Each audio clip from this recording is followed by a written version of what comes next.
right at number 8. Gareth Davis partners Dan Biggar, who's about to kick off. Nick Tompkins and George North in the midfield. Josh Adams, Lewis Rees-Abbott and Liam Williams. The back three, Argentina, Thomas Gallo, Julian Montoya and Francisco Gomez-Cordella. Guido Petti, Thomas Lavanini in the row.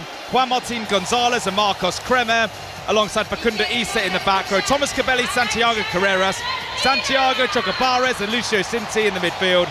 Mateo Carreras, Emiliano Boffelli, their goal kicker, and Juan Cruz Malia is at fullback. And Dan Biggar, he said in the week, he doesn't want this to be his final time in red.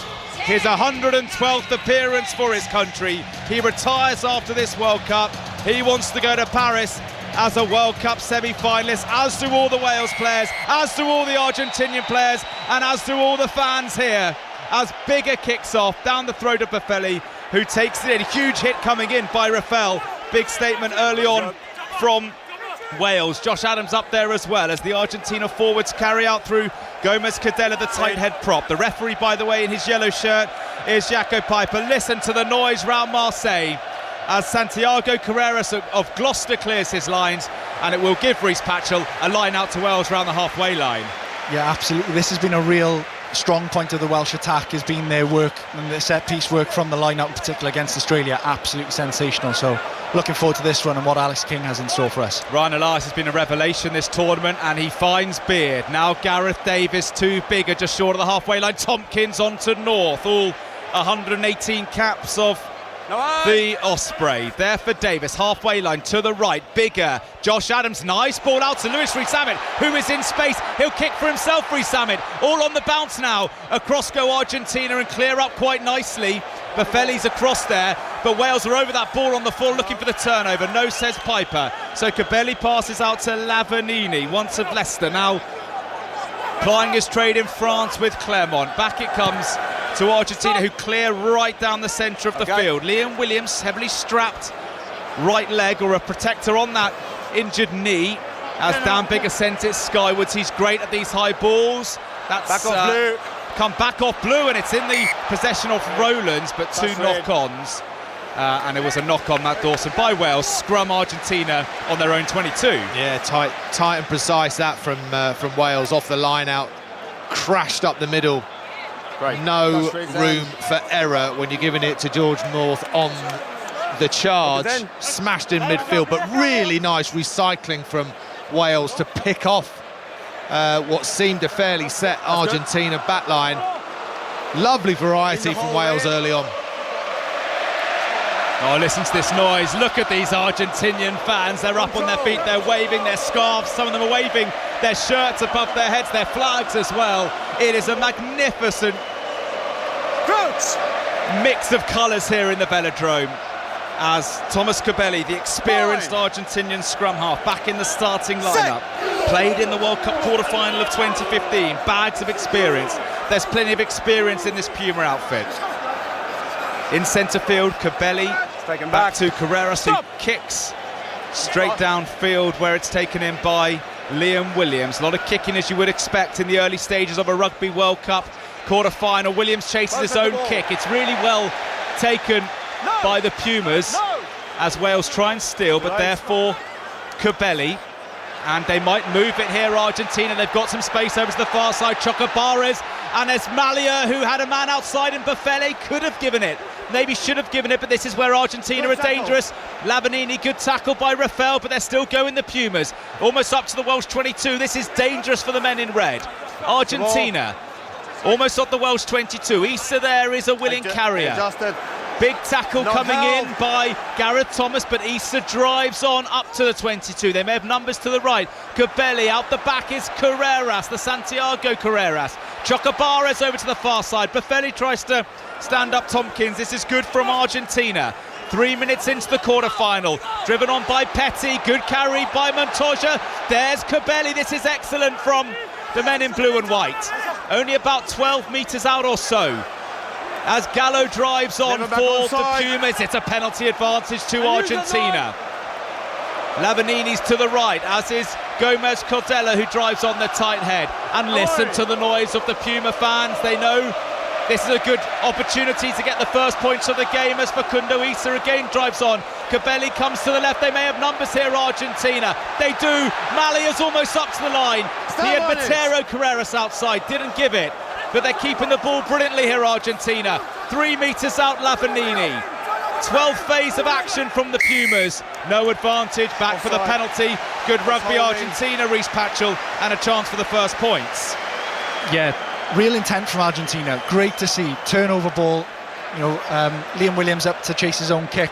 Doesn't quite regather it. And Argentina are away. Some real intent to shift this ball down the right-hand edge. Possibly an opportunity to have played a ball back on the inside, but the decision to hold on to it and force a penalty. You can see early doors, Wales going after a slightly more kick to regain effort in this game, whether as they kick long, and Argentina looking absolutely lethal, ball in hand. It's as if Argentina were lulling Wales in with this kicking game, this long kicking game. Scrum half, usually you'd see the scrum halves box kicking themselves, but Cabelli's passing it back deep to his fly half, to his fullback, to clear it long. And I think Wales just thought, oh, they're going to kick.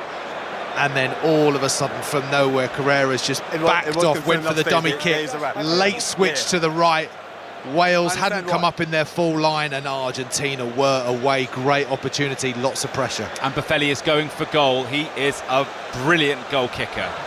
25 points against England at Twickenham in November 2022. He's kicked more points than anyone else in international rugby in the last year.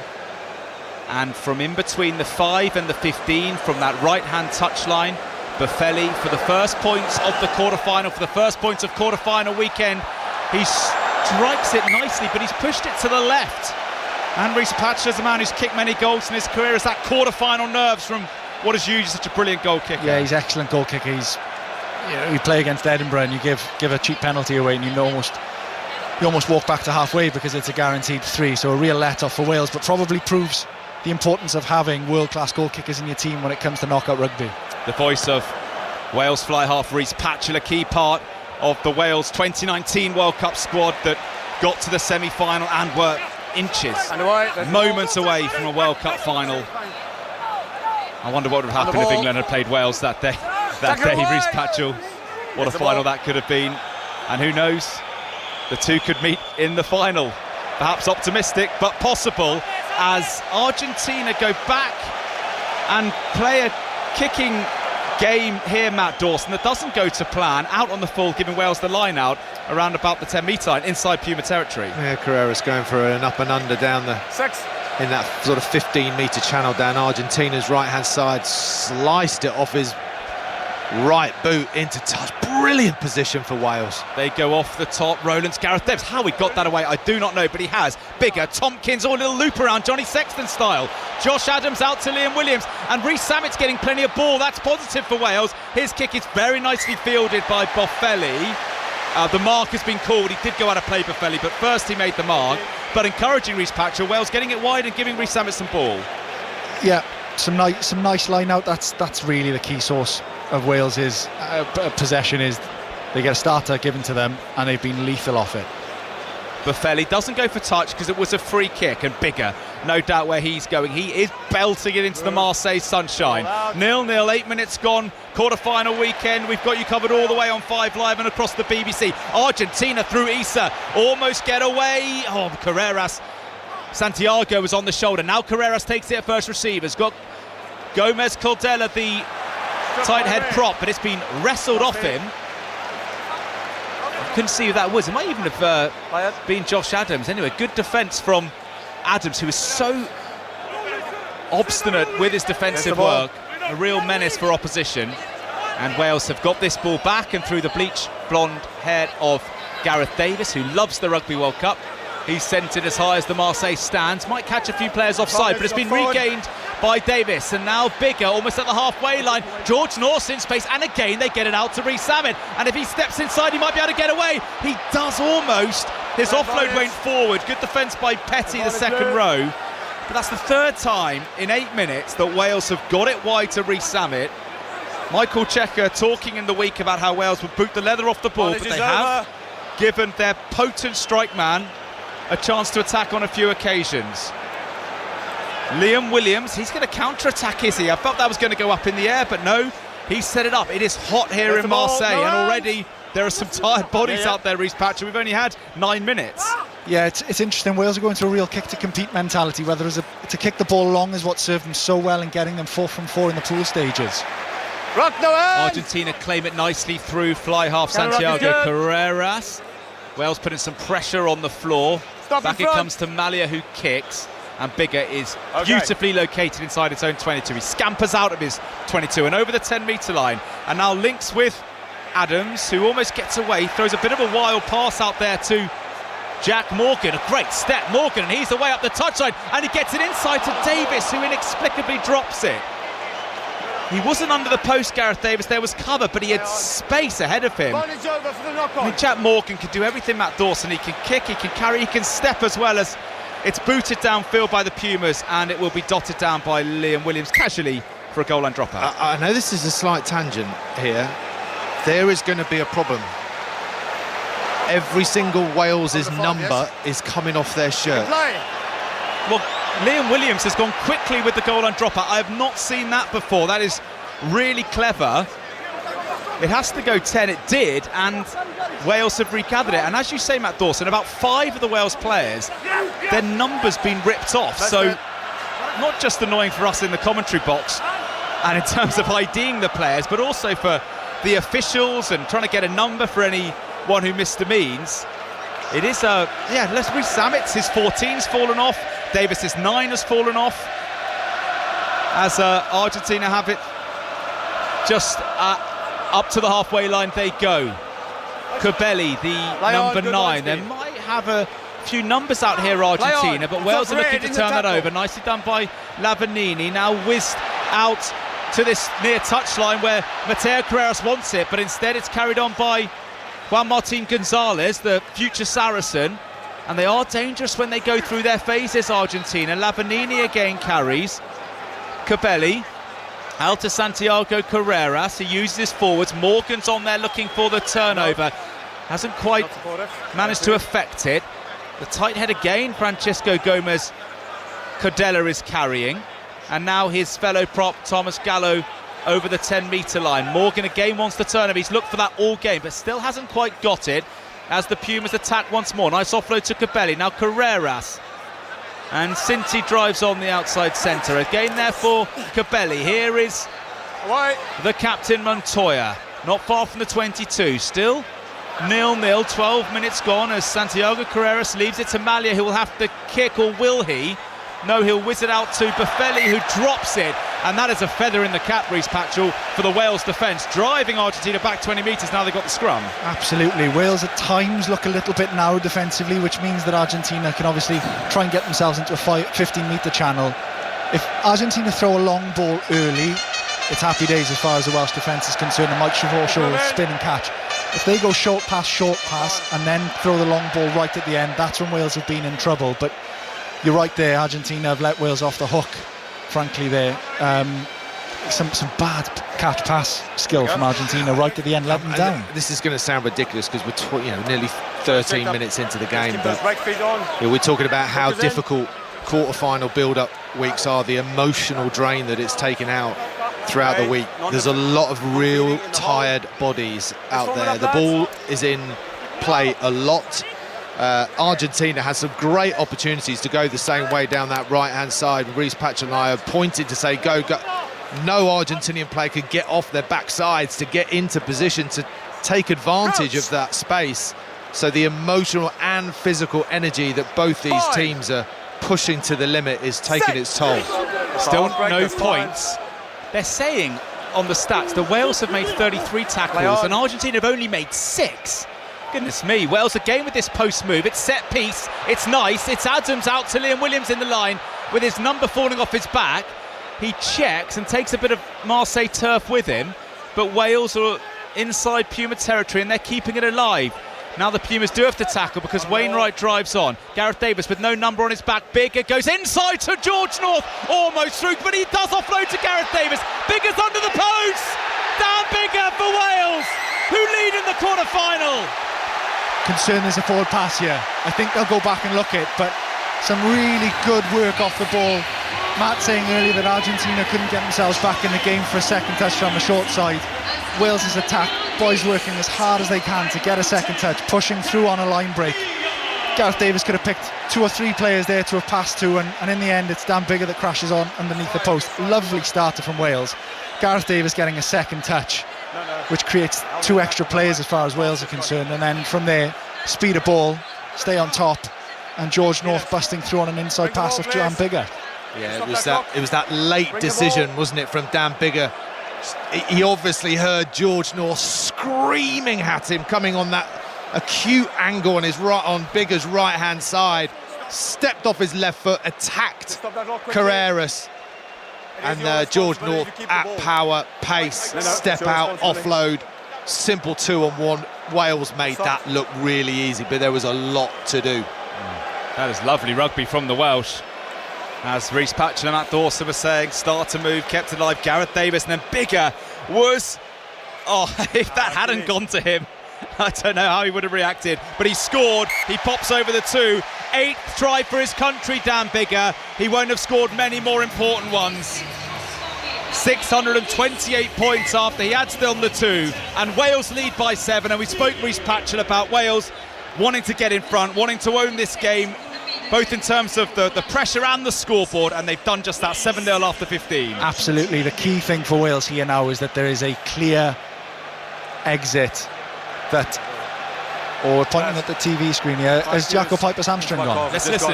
Couldn't keep up with play there. We're going to have to change referee. Give it over to Mr. Dixon here. Okay, just give us a minute to swap.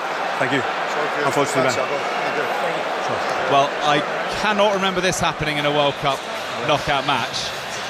Jacko Piper is coming off injured, the referee.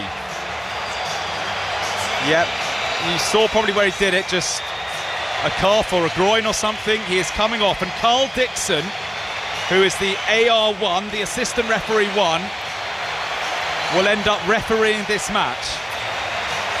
And I tell you what, Rhys and Matt, there will be a lot of preparation that would have gone on from the head coaches and their staff about the referee, and after 15 minutes it's a completely different official now taking control of this game. Yeah, absolutely, and there's no way that you look, if this ref goes down, AR1. There's not enough time in the week, no, is there? You can't cover everything, so you try and cover the most important things. As far as Wales are concerned, that's probably a brilliant time for there to be a break in play. They've scored early, asserted some dominance. Argentina, clearly will G themselves up, give themselves a rocket under the post, run back to halfway, ready to restart the game, and all of a sudden the sting and the emotion of the whole situation is deflated. Wales can organise themselves, talk what they're going to do from the next exit, and talk themselves through the next 2 minutes. Just joining us, by the way, it did finish at Windsor Park 3-0 to Northern Ireland in the Euro 24 qualifier. We're hearing from John Akers, the late 3rd goal from Northern Ireland. It finished 3-0, and as we're hearing from Jonathan Agnew, the cricket team, India crushing Pakistan by 7 wickets in Ahmedabad. And Matt Dawson, you ever played in a game where this has happened? I've played in games where referees have pulled muscles, or touch judges have pulled muscles trying to keep up with a winger scoring in the corner. But I think it was a Welsh player that has trodden on Jacko Piper's ankle or his foot. We saw a clip on just a replay of when it actually happened, and then watching Jacko Piper there come off the pitch, take his shoe and sock off, and being treated on his foot rather than a muscular injury. So certainly I haven't played in a game where one of the teams has physically injured the referee and taken him off. Well, as one of our producers, Sam, points out, Piper went off to the sounds of "Don't Stop Me Now, I'm having such a good time," and genuinely will be interesting whether Piper recovers to maybe referee a semi-final. He'll certainly be in the mix, and as we were saying, Carl Dixon, the assistant referee 1, is now the man in the middle as Wales have the ball just over the far side, in between the 22 and the 10-metre line, and Gareth Davies hoists it into the air. Still beautiful sunshine above us in Marseille as Wales win the kicking battle. And just as Rhys Patchell was saying, maybe that stoppage is good to give Wales time to regroup after that bigger try. And they are keeping the ball alive. They've kicked a fair bit, but they've also shown decent enterprise with the ball in hand, Wales. It's been a good start for Warren Gatland's men, who lead the quarter-final by 7. after 16 minutes at the Velodrome. Okay, balls here. Yeah, Argentina need to sort their multi-phase defence out here. There are gaps everywhere of third and fourth phases. And if Wales are quick to see that, maybe a bit of information from the touchline.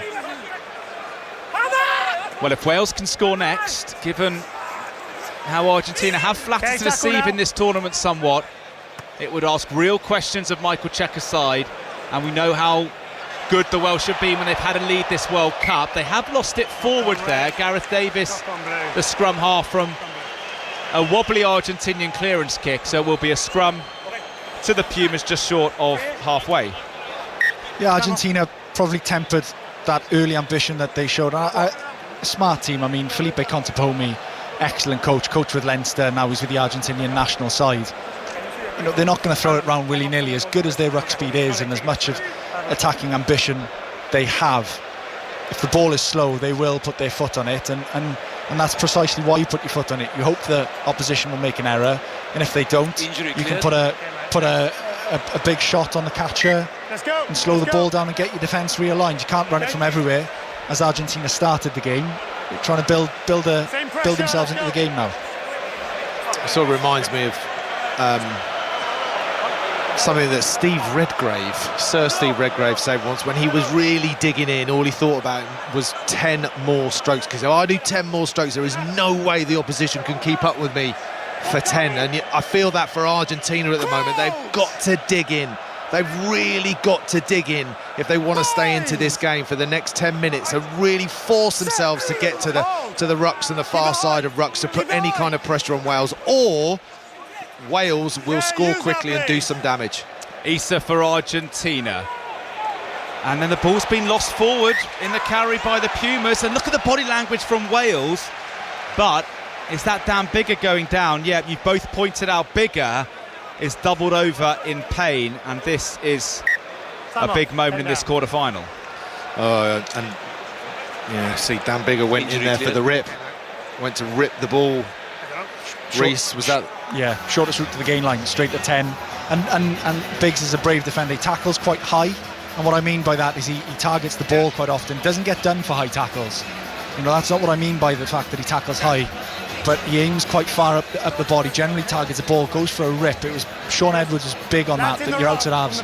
If you're assist tackler, you got on the ball and you ripped it, and obviously by ripping he's used the muscle that he injured against Australia, but looks to be staying on the field. You're going to have to drag him off, aren't you, Dan Biggar? But he has an injured pec, and it looked like has he pranged that pec again or similar?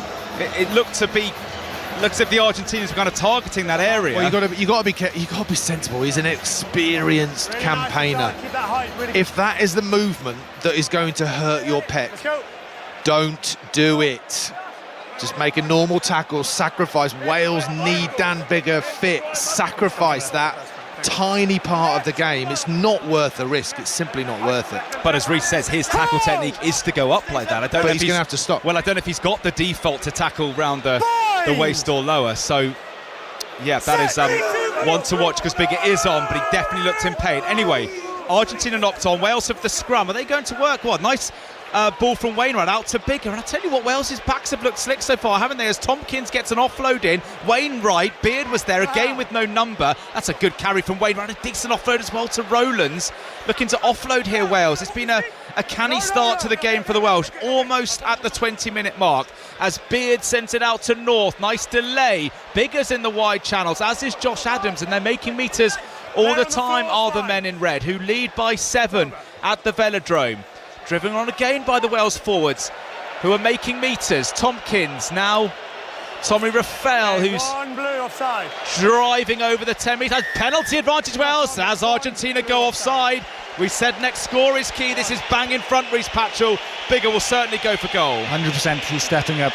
Really impressed with the Welsh breakdown work. Their contact skills have been excellent. Ball has been on a plate, ready to be whipped away by Gareth Davis. And it's so hard. If the ball is fast, you can't get off the line. You can't get off the line, you can't put a good shot on. You can't put a good shot on, you can't slow the ball. You can't slow the ball, you can't get off the line. It's this cycle that goes downwards as far as Argentina are concerned, and goes upwards as far as Wales are concerned. And this this next penalty, massive 10-point gap. At the moment, it feels like that is a mountain to climb for Argentina. Definite ploy, though, in the week. They've been practicing the offloads off the ground, or knowing maybe how Argentina do or don't compete for ball, Reece, because it's been a common theme for the first 20 minutes how Wales want to offload from the deck. Yeah, absolutely. And you keep speed in the game, you don't set an offside line, so Argentina would always be rolling backwards.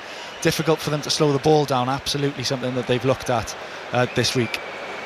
5 Live Sport from the BBC, on BBC Sounds, online, on your radio, as Dan Biggar looks to take the gap to 10. Oh, what a kick, straight through. Wales 10, Argentina 0. They've done exactly what they needed to do. Wales get in front. Can they stay there now, Matt Dawson? Well, as we've seen in this tournament, Argentina have not been too much to talk about when they've been behind. We've said every single point is vital. It's knockout rugby, it's grinding away, it's building a score. What a start for Wales, 10-0. Wales 10, Argentina 0. Dan Biggar 10, Argentina 0. As Carreras kicks off, Liam Williams knocks on, so it's in possession of the Pumas. 10-metre line in Welsh territory. As Cabelli goes to the right, and now Carreras plays a bit of territory. Across goes Williams off his left boot. The numbers are falling off everywhere, aren't they? And this one is going to stay in field, and Cabelli has to scamper, as does Mateo Carreras, who's finally got the ball, as Gareth Davis hits him on the 10-metre line, helped out by Wainwright. There for Argentina, and Lavanini just short of the 10-metre line, but Wales won't mind Argentina being here, especially as Cabelli is forced to kick, and that one is too long, and it's meat and drink for Josh Adams, who takes it on the second attempt. Biggar now wings it to Tompkins. Tompkins out to Reece Samet, who's got George North in space, but he went inside, did Reece Samet. Argentina almost got a turnover, but they were illegal. Hands were on the floor. Wales have a penalty.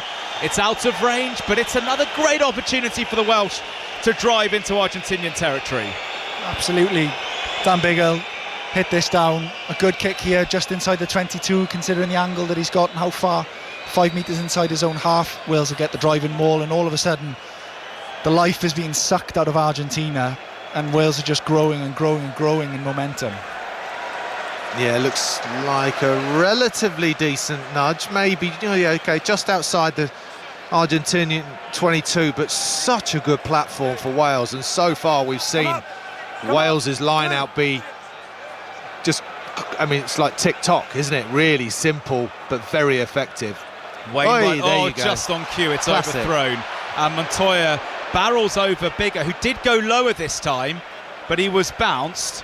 And now the Pumas are almost away through Issa up to the halfway, and he's been a dangerous ball carrier. Cabelli, Carreras, Chocobares and Cinti. Buffelli was outside. That was Cinti, Chocobares, Rux, Cabelli. Then knocked on by Kremer. So just when Argentina do get behind Wales, they're making a mistake, and the Welsh defence won't mind that one bit, Reece Patchell. Not at all, considering lost the gain line twice, did Wales. Argentina definitely on the front foot, made some good yards down that right-hand edge. A real cheap turnover as far as Michael Cheika and Argentina are concerned. Their catch-pass skills at times has been sensational, at times has been absolutely dreadful, and it's let them down twice now in really promising attacking positions. What a tackle from Tom Rafael there, wasn't it? Yep, Kremer coming on full pace on the angle, really difficult. Talk about a chop tackle. Rafael took his legs away, and I don't think Cabelli helped too much by firing a pass into him. Kremer was only about 5 yards away, and Cabelli passed as if he was 25 yards away, bounced off Kremer's enormous chest. Rafael makes the tackle, good turnover. It's just going all Wales' way so far, but they are deserving absolutely everything. Scrum Wales inside their own half, they lead by 10. Tompkins out to Liam Williams, they're getting so much change on the outside, and Reece Samet is away again. And even though he's been swallowed up by a few Pumas, it's still a good 20-metre gain from the Welsh, who are now inside Argentina territory. Rowlands, Biggar, out to Beard, halfway line, great offload, Adam Beard. Again, it's kept alive. On from Thomas to Rafael, who goes over the halfway line. Argentina not really competing that hard at the ruck, so there for Gareth Davis, and Wainwright, nice tip on to Beard. Is he isolated? Does well actually, Adam Beard, because he was a little bit alone, but took his time to go to deck. Bigger out the back to Tompkins. Halfway, another advantage to Wales as North goes through. George North inside to Adams. Oh, he drops it. Oh, Josh Adams could have been in, and that could have been curtains for Argentina. 17-0 could have sent Wales almost to Paris. But we'll go back for the penalty, Rhys Patchell, and maybe Dan Biggar will fancy this one, so Wales will get something out of another promising attack. Wales will take 3 here, but George North absolutely rifles that ball at Josh Adams. Like, Matt and I looked at each other in disbelief. This clear line break, clear scoring opportunity, and just almost like, oh my gosh, I've got to give you the ball, so I'll give it to you really fast rather than just lifting the ball into his path. But Wales looking dominant in attack. They clean out work. Lovely tip ball to Adam Beard from Aaron Wainwright, and Jack Morgan clearing the ball. One-man ruck. That's how efficient Wales are at the moment. Normally you've got to send 2 or 3 players to look after the ball. They are one-man ruck, and they are going for the corner. What a turn up for the books this is. Maybe just out of Biggar's range. And I tell you what, Matt Dawson, deja vu from the England game where the Argentinian fans started on their feet, waving their flags, waving their shirts, waving their scarves. Now it's Wales fans who are up, and the Puma fans are subdued. That's exactly where Wales want these Argentinian fans to be. Yeah, it would have been something they would have spoken about during the week, Warren Gatlin.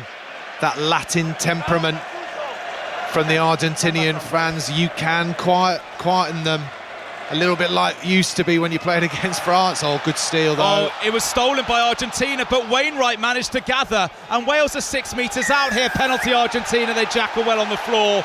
Wales are holding on, and there is something now for the Puma fans to cheer. Big opportunity potentially for Wales, couldn't quite resource the ball. It stays Wales 10, Argentina 0, 13 to half time. Yeah, I mean, that's a good scramble from Argentina, no question.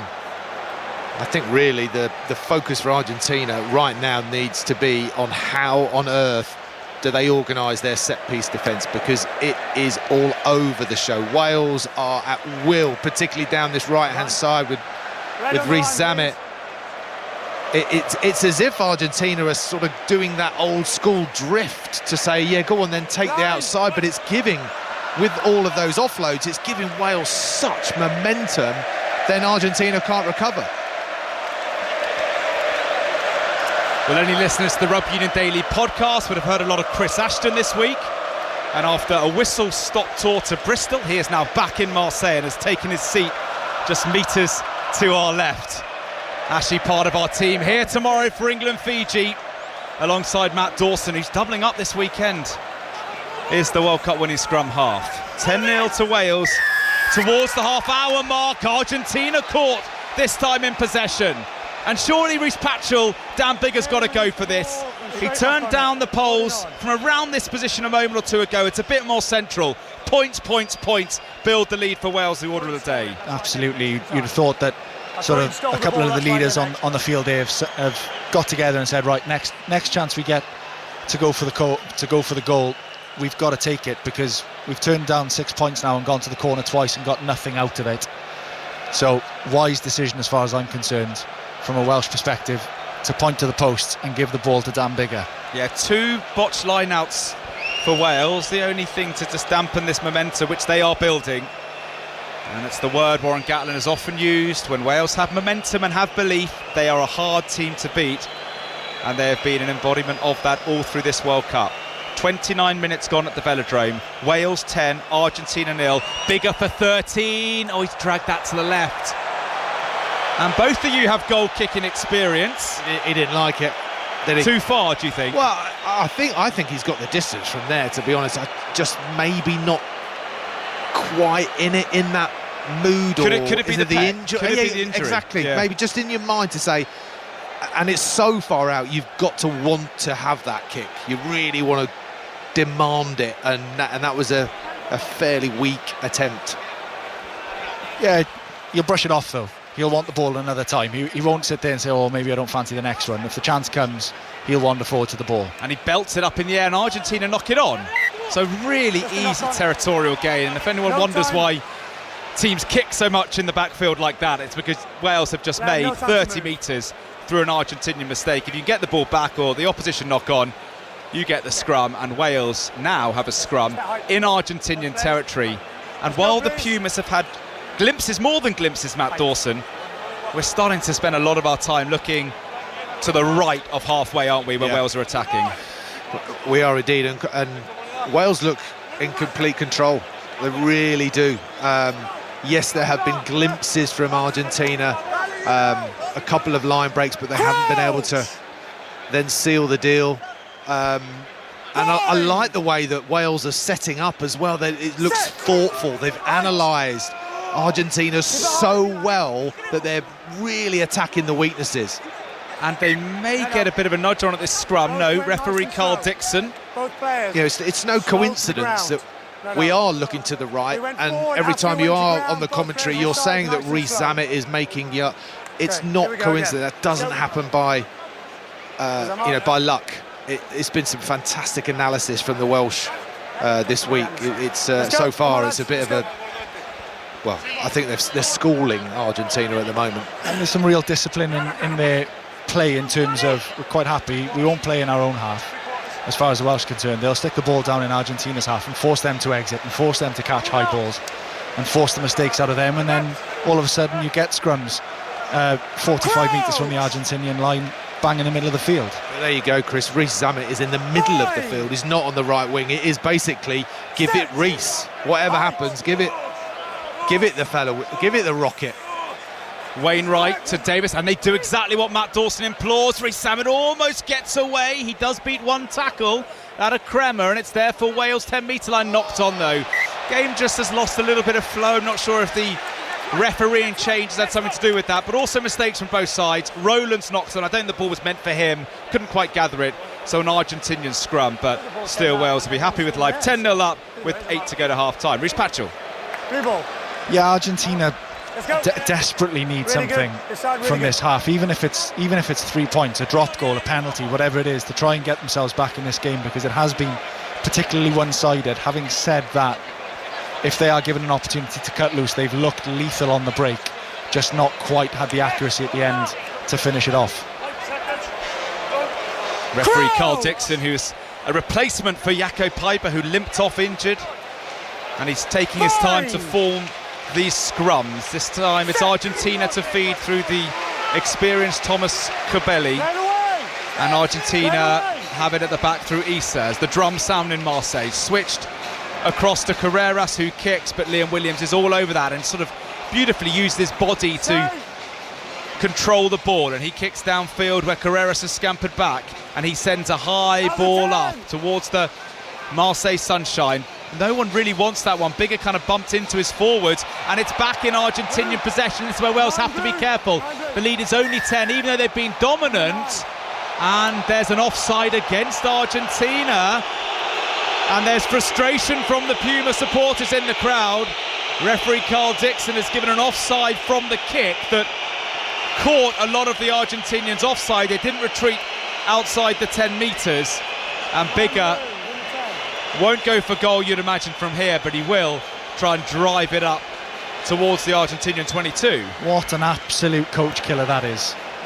You know, the first chance you've had for a quarter of an hour to build some pressure in the opposition half, cheap penalty, let off straight away.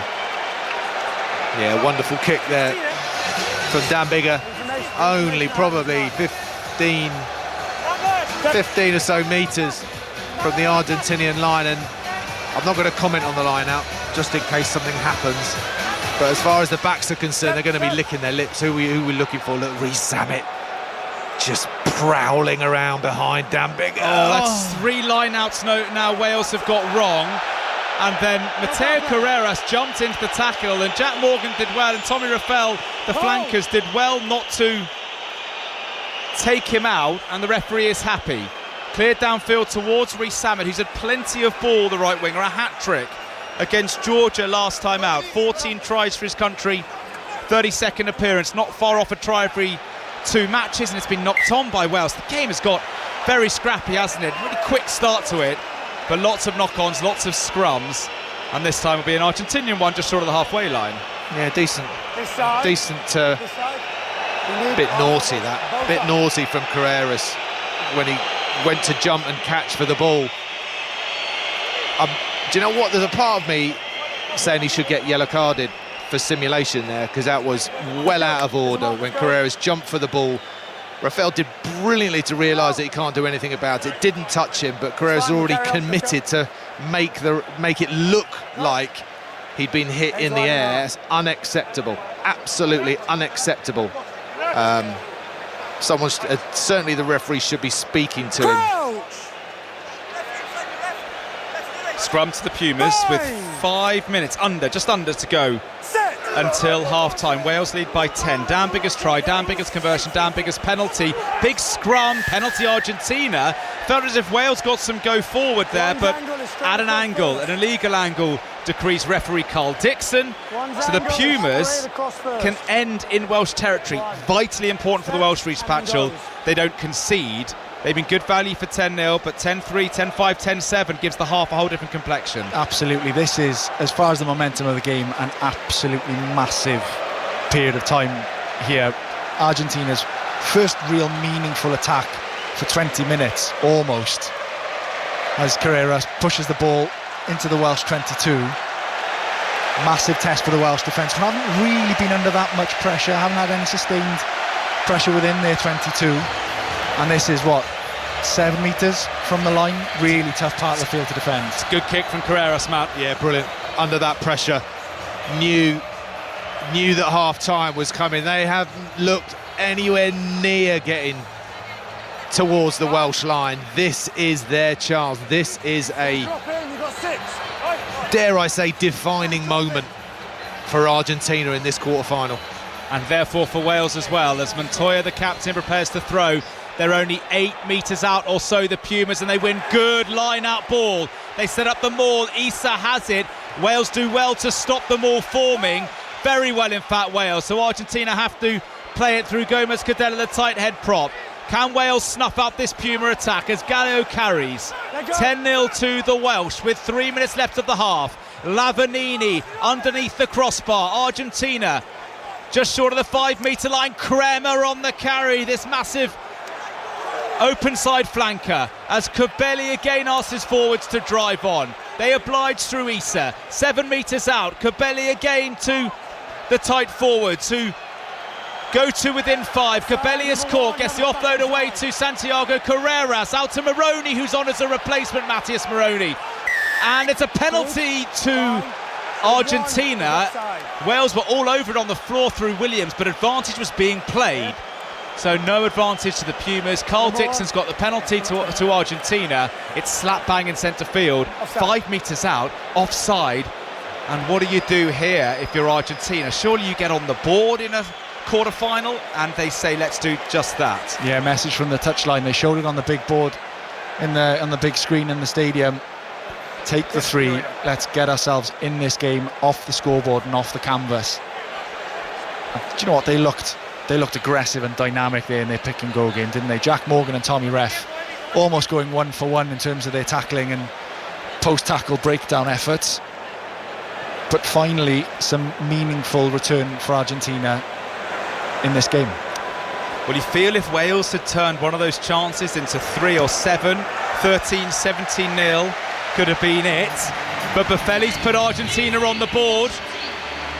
Wales are far from out of sight here, Matt Dawson. 10-3 as we edge towards half-time. No, they're not. There was one fine penalty kick to touch, which gave Argentina all of that territory.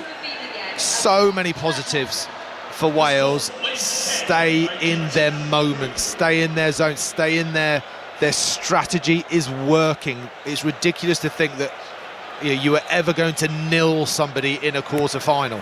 It's just a regroup from Wales, get into half-time and just start dotting the I's and crossing the T's. They need to make sure they don't rue those missed line-outs in Puma territory as Biggar scampers back, and he's almost got caught there, Biggar. He's lamped it downfield where it's taken by Carreras, and he is off on a run here, Carreras, and he's almost through. He's stepping the fly half up to and over the 22, and Argentina have their tails up now.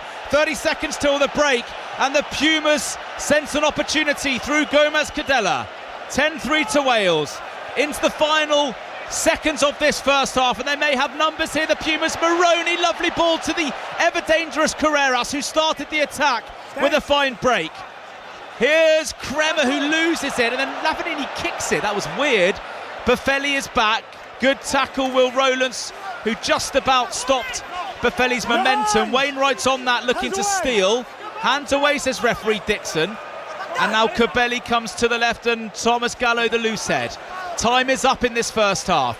Will Argentina look for a drop goal to continue to eat into this Welsh lead, or perhaps just go through the phases hoping to milk a penalty? Carrera, short ball, but it's been lost by the Pumas. Knock on in the tackle by Wales. That will be half time unless Argentina can use this. And it's still in the Pumas' possession, but they're forced all the way back to halfway. So Wales will be pretty happy with this defensive set. They just need to keep their discipline, the Welsh, and that will be half time. Okay, Therefore, Chocobaras, Maroney. Oh, Wales have gone offside. Good offload going in. Brilliant offload to Carreras again. Then he loses it. How good has he been, Santiago Carreras, in the last few minutes? And Dan Biggar is convinced that there's been some foul play from Argentina. Wainwright's in a scrap. Now the forwards are getting involved. It's all kicking off under the crossbar. The Argentinian fans are on their feet. And the upshot, unless there is further recrimination for this melee, will be an Argentinian penalty inside the Welsh half, and Buffelli could definitely go for goal on the stroke of half-time. Yeah, just hold that thought though, Chris. Hold that thought, because I've got a feeling there may well be a switch and a reverse penalty. Carreras has come in totally unnecessarily, pushing someone in the back dangerously, which kicked off. Coming in and kind of reigniting the situation. Nothing different. Just listening to Carl Dixon. Penalty up there for offside. Are we saying we're going to overturn it because of the foul play action over here? What do you want? Dico. Yes. Have you got anything different to what we're saying, Maris? What we've got is Well, the Argentinian fans have seen Josh Adams check an Argentinian player. I mean, the foul play there is clearly by Wales, unless there's something else. No, and then after that, Carreras has come in and shoved someone. Okay, so we're just going to see. So Carl Dixon is going to watch the whole thing, quite rightly. This is a massive moment, isn't it? Huge. Yeah. So when you're ready, Maris. All right, so we are going to go back from the start where the ball has been, where the line break has happened, and then we'll take it from there. So I think hopefully we'll be able to hear in a moment exactly what they're going to be looking for. But yes, you're right. Josh Adams has checked an Argentinian player. Carreras didn't like the fact that Josh Adams had checked the player, and then he took the law into his own hands and pushed him from behind very dangerously into, right into the middle of his back for that sort of whiplash type movement. And I think that will be the catalyst to the reverse penalty here to Wales. So Dico, so what we have here is after you blew the whistle, that is the action by. Yeah, but that's not what Carl Dixon is worried. Here we are, and then you've missed it. Well, it's frustrating because they said they would show the whole thing, but they haven't. They've just shown the check by Adams, and then they've shown the referee going back for the penalty. Let's watch again to see if they run it through. Carreras' break, he tried to get it away, he knocked on. Adams came through and definitely checks Cabelli. That's a fact. Cabelli's throwing his arm. Yeah, that's a penalty. But then as the camera moves away, you see Carreras going in to then check Josh Adams.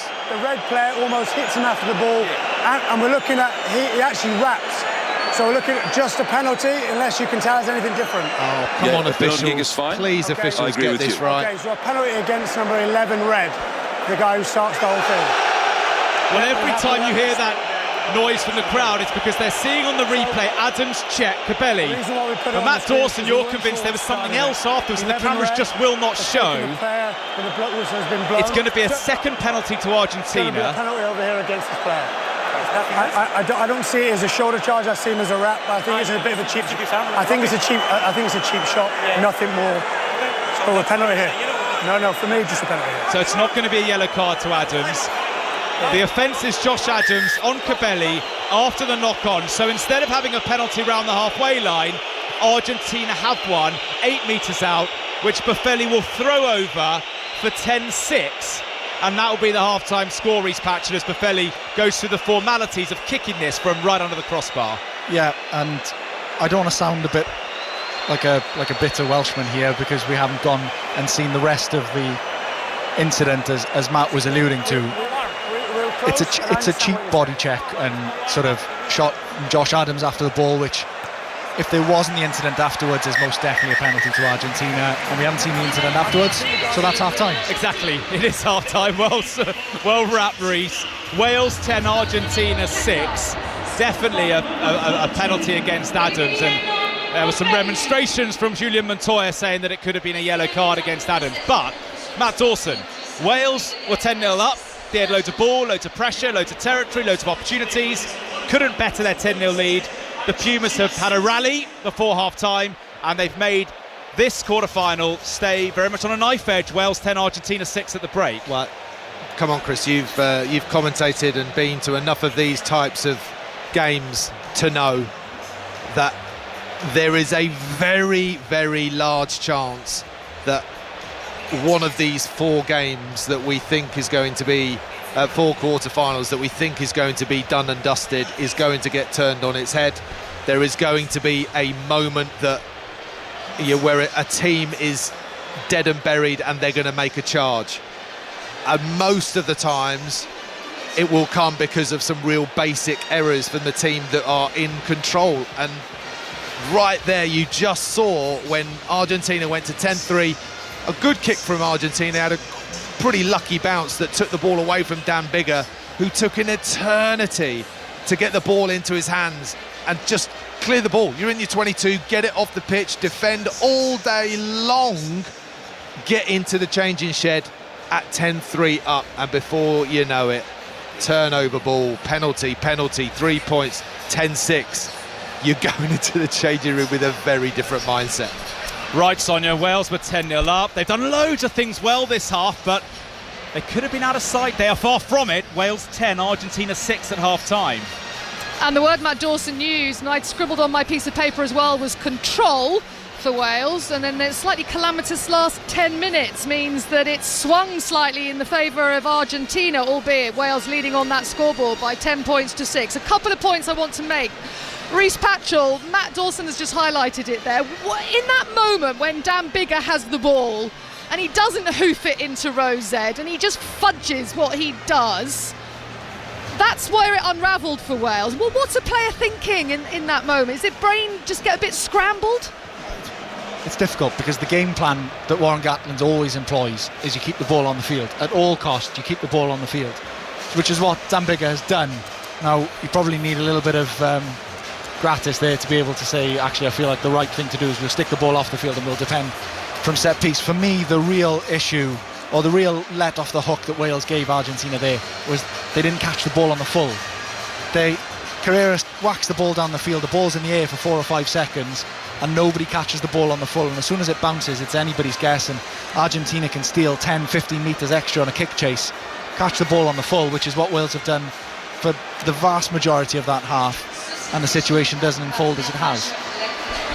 Dawes, we've not for the first time have we seen TMOs used at this World Cup, because we have a whole bunker at Roland Garros in Paris solely to get these decisions right in the moment, because as you were saying, if that penalty had been reversed, Wales, instead of being 4 points down, 4 points up, 7 points up. It's a very different looking half-time chat with the coaches. How frustrated are you that wasn't looked at, that footage wasn't just go back a few frames further and you might see what happened there in reality? Yeah, it's given how many people are in that bunker watching the game, it's there's an essence of panic when they go to them. It's as if all of a sudden it's like, oh right, we're on, okay, what are we looking at here? There was a tackle. Like, no, just relax and watch it in real time from every angle and you'll see it all develop. Don't worry about the crowd booing and all. Just watch what happened. And honestly, it's not like Reece and I saw something that was a split second at the bottom of a ruck and only a rugby eye would see. It was so blatantly obvious what Carreras had done. Now, he may well have reversed the penalty, he may not, but the referee did not have an opportunity to see it, because the people in the bunker are so intent on showing the shoulder or the slight check from Josh Adam that they just focused on that. Just needs to take a breath, just breathe a little bit and answer the question that the referee is asking you, rather than trying to dictate the decision. And there was an Argentinian player on the floor at that point, actually. It was doing the whole "I've been shot by a sniper" thing. So there is a little bit in the Argentinian psyche that is about kind of faking it in terms of what's going on. And Carreras did it earlier on when he went up for that ball. There's been 2 or 3 occasions where they're definitely trying to milk the penalty and needs to get stamped out. I'm sure someone is probably saying I think all sides do it, though. I think all sides know. Yes, but I think that was more. Yes, you're right. However, on this stage, I mean, what Carreras did in his own 22 was unacceptable. I mean, it was as if he fell over on his own with nobody touching him. And another day, it might have been brought up as a TMO decision. Thankfully, it didn't. But we just don't need it in the game. Intriguing second half to come, isn't it? Because it's so, you could just, so close, the pair of them. Wales against Argentina, with Wales leading 10 points to 6. A couple of penalties towards the end of that half have brought Argentina straight back into this game. We've had numbers falling off the Wales players' jerseys. Gareth Davies lost his altogether. It looked like Reece Samet was playing loosehead prop because he had only a number 1 on his back. The referee's been changed. It'd be fair to say it's all been happening, and we will be straight back for an intriguing second 40 after the news here on 5 Live with Lisa McCormick. Listen on BBC Sounds. This is BBC Radio 5 Live. The deadline set by the Israeli military for residents to leave northern Gaza has passed. The United Nations says nearly 1 million Palestinians have fled their homes in Gaza over the past 7 days since Hamas launched an attack on Israeli soil. Tamara Al-Rafai from the main UN agency in Gaza, UNRWA.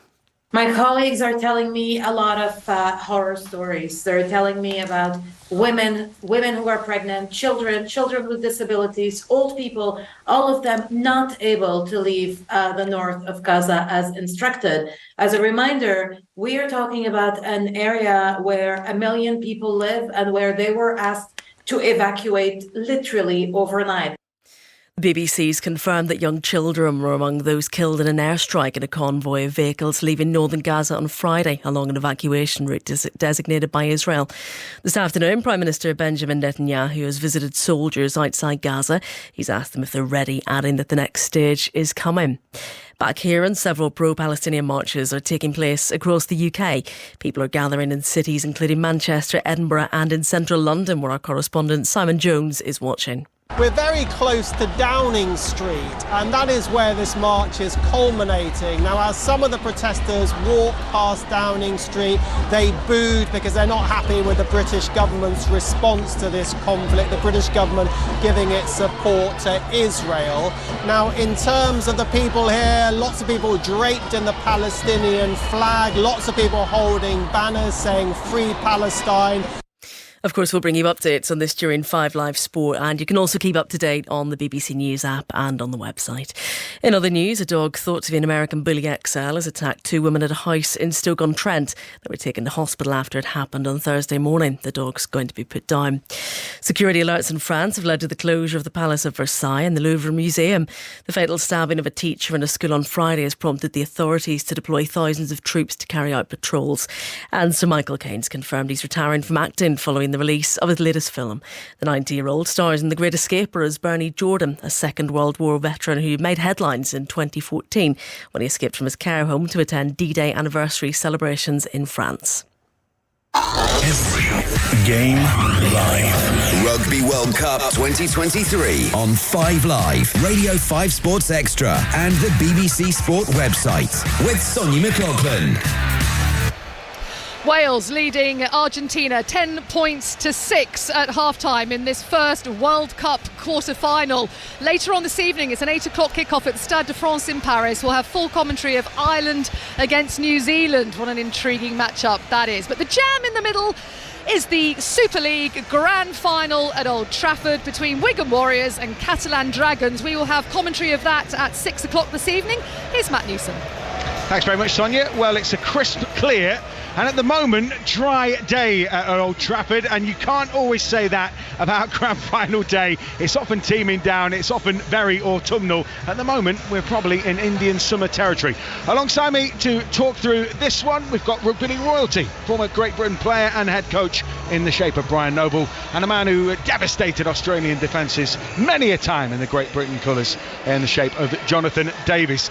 This is one of those games, gentlemen, Catalan against Wigan, Wigan-Catalan, whichever way you want to look at it. I've been pondering all week about which way it's going to go, and I probably have a different answer every time I've been asked. What about yourselves? Well, the best two teams are in the final, ranked 1 and 2 in the league competition. A couple of side stories as well as the Tompkins exit, and lots of stories on both sides as to who should be doing well for what reason emotionally. I think they're both very, very good professional teams. I think the deciding factor for me is Catalan were in a final 2 years ago here, and I know how much that hurt them. They say you have to lose one to win one, and I think that's the story for the Catalans as well as the Tompkins story. People have been forgetting to look at this side and seeing how much talent is actually in the Dragons team. We're all talking about Field and French and their backline. Miskey's been going on fire, and King and Wardle and everything that Wigan have got. I think the Catalans will grind a win out today. Jonathan? Yeah, I think they're a very powerful pack of forwards, and they give them a good platform for the experienced Michel Pearce, and I think Tyrone May has gone really under the radar. He's been very influential in the season with them, and of course you've got the Tompkins X factor, which came all too clear in the semi-final. But Wigan the old Wigan, they'll just hang on in there, they'll muscle, they won't make any mistakes, and I've really been impressed with the development of Harry Smith.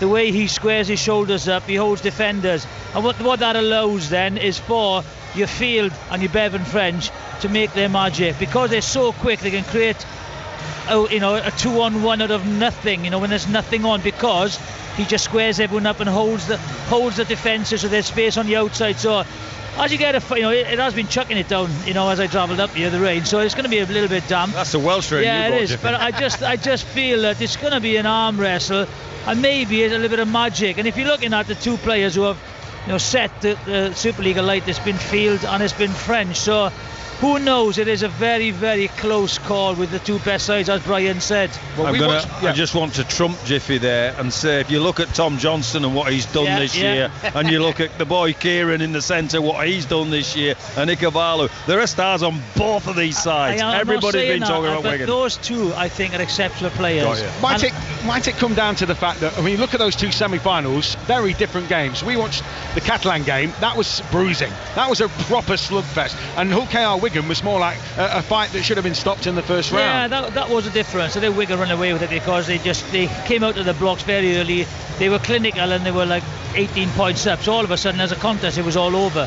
Whereas in France, in Perpignan, it was just an arm wrestle, and it could go down. It did go down to the wire. It could have been a drop goal from either side, but it was just so physical and so demanding.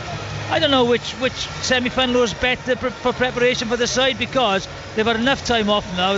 The thing that comes when you come here, you have the mental side of it. They're not used to having the publicity and the attention week in, week out in Super League. And when you come to the final, how those players react to it. And as Brian said, Catalan have been here 2 years ago, so they know what it's like. And Wigan, if you're brought up in Wigan, you know about all the history of the club, so they're up for big occasions.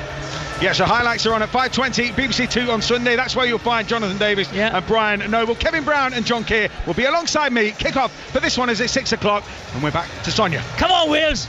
Yes, exactly, Jiffy. Earlier, Northern Ireland beat San Marino 3-0 in a dead rubber Euro 2024 qualifier. These are the afternoon's EFL results as Argentina emerged 2, Blackpool 3, Stevenage 0, Cambridge United 1, Shrewsbury Town 1, Carlisle United 1, Leyton Orient 1, Lincoln City 0, Burton Albion 1, Notts County in League 2 1, Mansfield Town 4, AFC Wimbledon 0, Bradford City 1, Crewe Alexandra 2, Tranmere Rovers 0, Doncaster Rovers 4, Sutton United 0, Forest Green Rovers 5, Colchester United 0, Grimsby Town 0, Accrington Stanley 2, Harrogate Town 1, Stockport County 3, MK Dons 2 all with Barrow, Swindon Town 2, Newport County 0, Walsall 4, Gillingham 1, and Wrexham came from 2-0 down to beat Salford City 3-2. At the cricket, India beat Pakistan by 7 wickets in front of 100,000 fans in Ahmedabad. England play Afghanistan tomorrow morning, ball-by-ball commentary on 5 Live Sports Extra and sounds from 9. And at Newmarket, the favourite City of Troy won the Juha Stakes. All the players are back on the pitch. We are poised for the second half of this first World Cup quarter-final. Wales leading Argentina 10-6. Can they maintain that and push on? Chris Jones.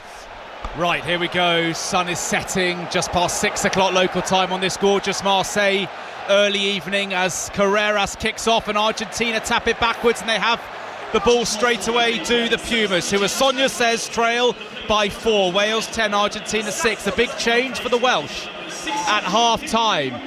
Dewey Lake, the co-captain, is on at hooker. Perhaps a response from Warren Gatland to those 3 missed line-outs by Ryan Elias and the rest of the forwards. So we'll get the thoughts of Reece Patchell on that shortly, but let's see what Argentina can do.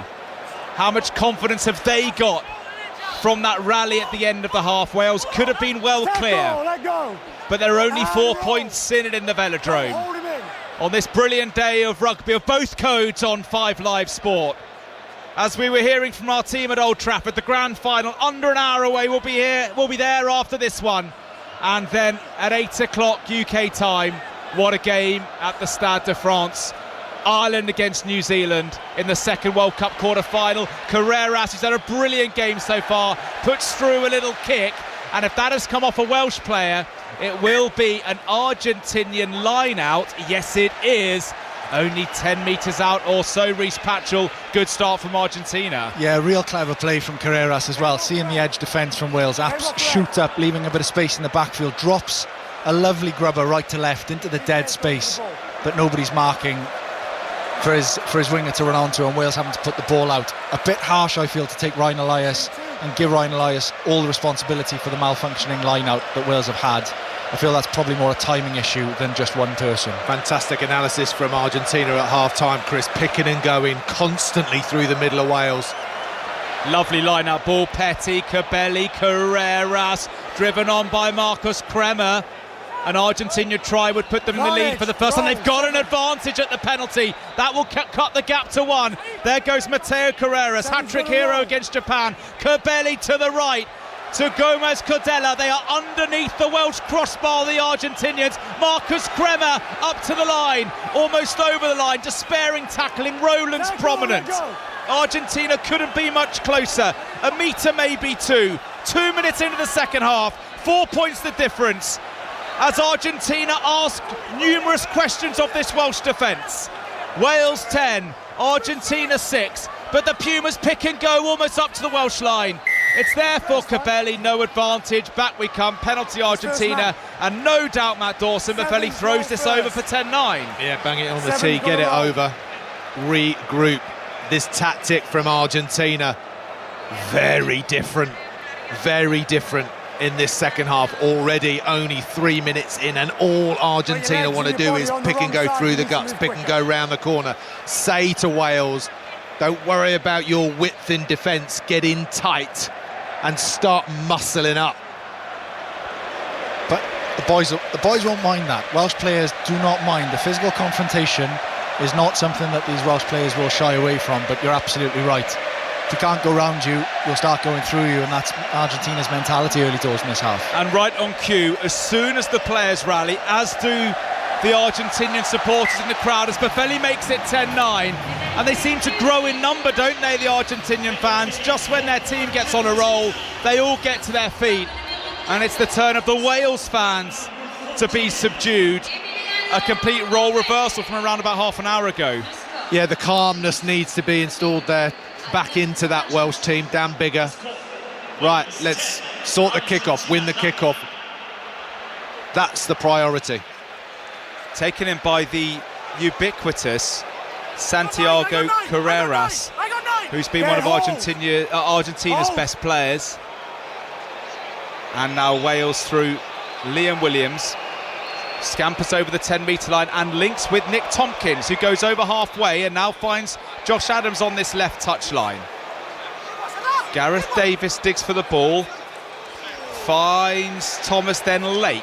Over the halfway line are the Welsh, who are putting some patterns together for the first time in this second half. Davis back to Bigger, who will go to the air, asking Reece Zammit and North to chase, but that is an easy one for Malia in the backfield, who calls the mark and gets the free kick. Early statement of intent from Wales, though, not to overplay around halfway. 2 phases that are neutral lines, or neutral ruck speed and gain line. Stick the ball in the air. A little bit too long from Dan Bigger, but back to the blueprint that has served Wales very well in the pool stage so far. Line out Wales from the free kick inside the Argentinian half. And can they get their set piece right, which started to falter in the end of the first half? Yeah, it went a little bit wobbly, didn't it, a couple of times for Wales, but you just want the energy in those red jerseys. Get on with it. We've got the we're 5.5 minutes in. You know what Argentina are doing. They are slowing it down. They're walking everywhere. They're walking to the set piece. They're walking to the free kick in their own 22, taking the sting out of it. Wales have got to get the pace back into the game.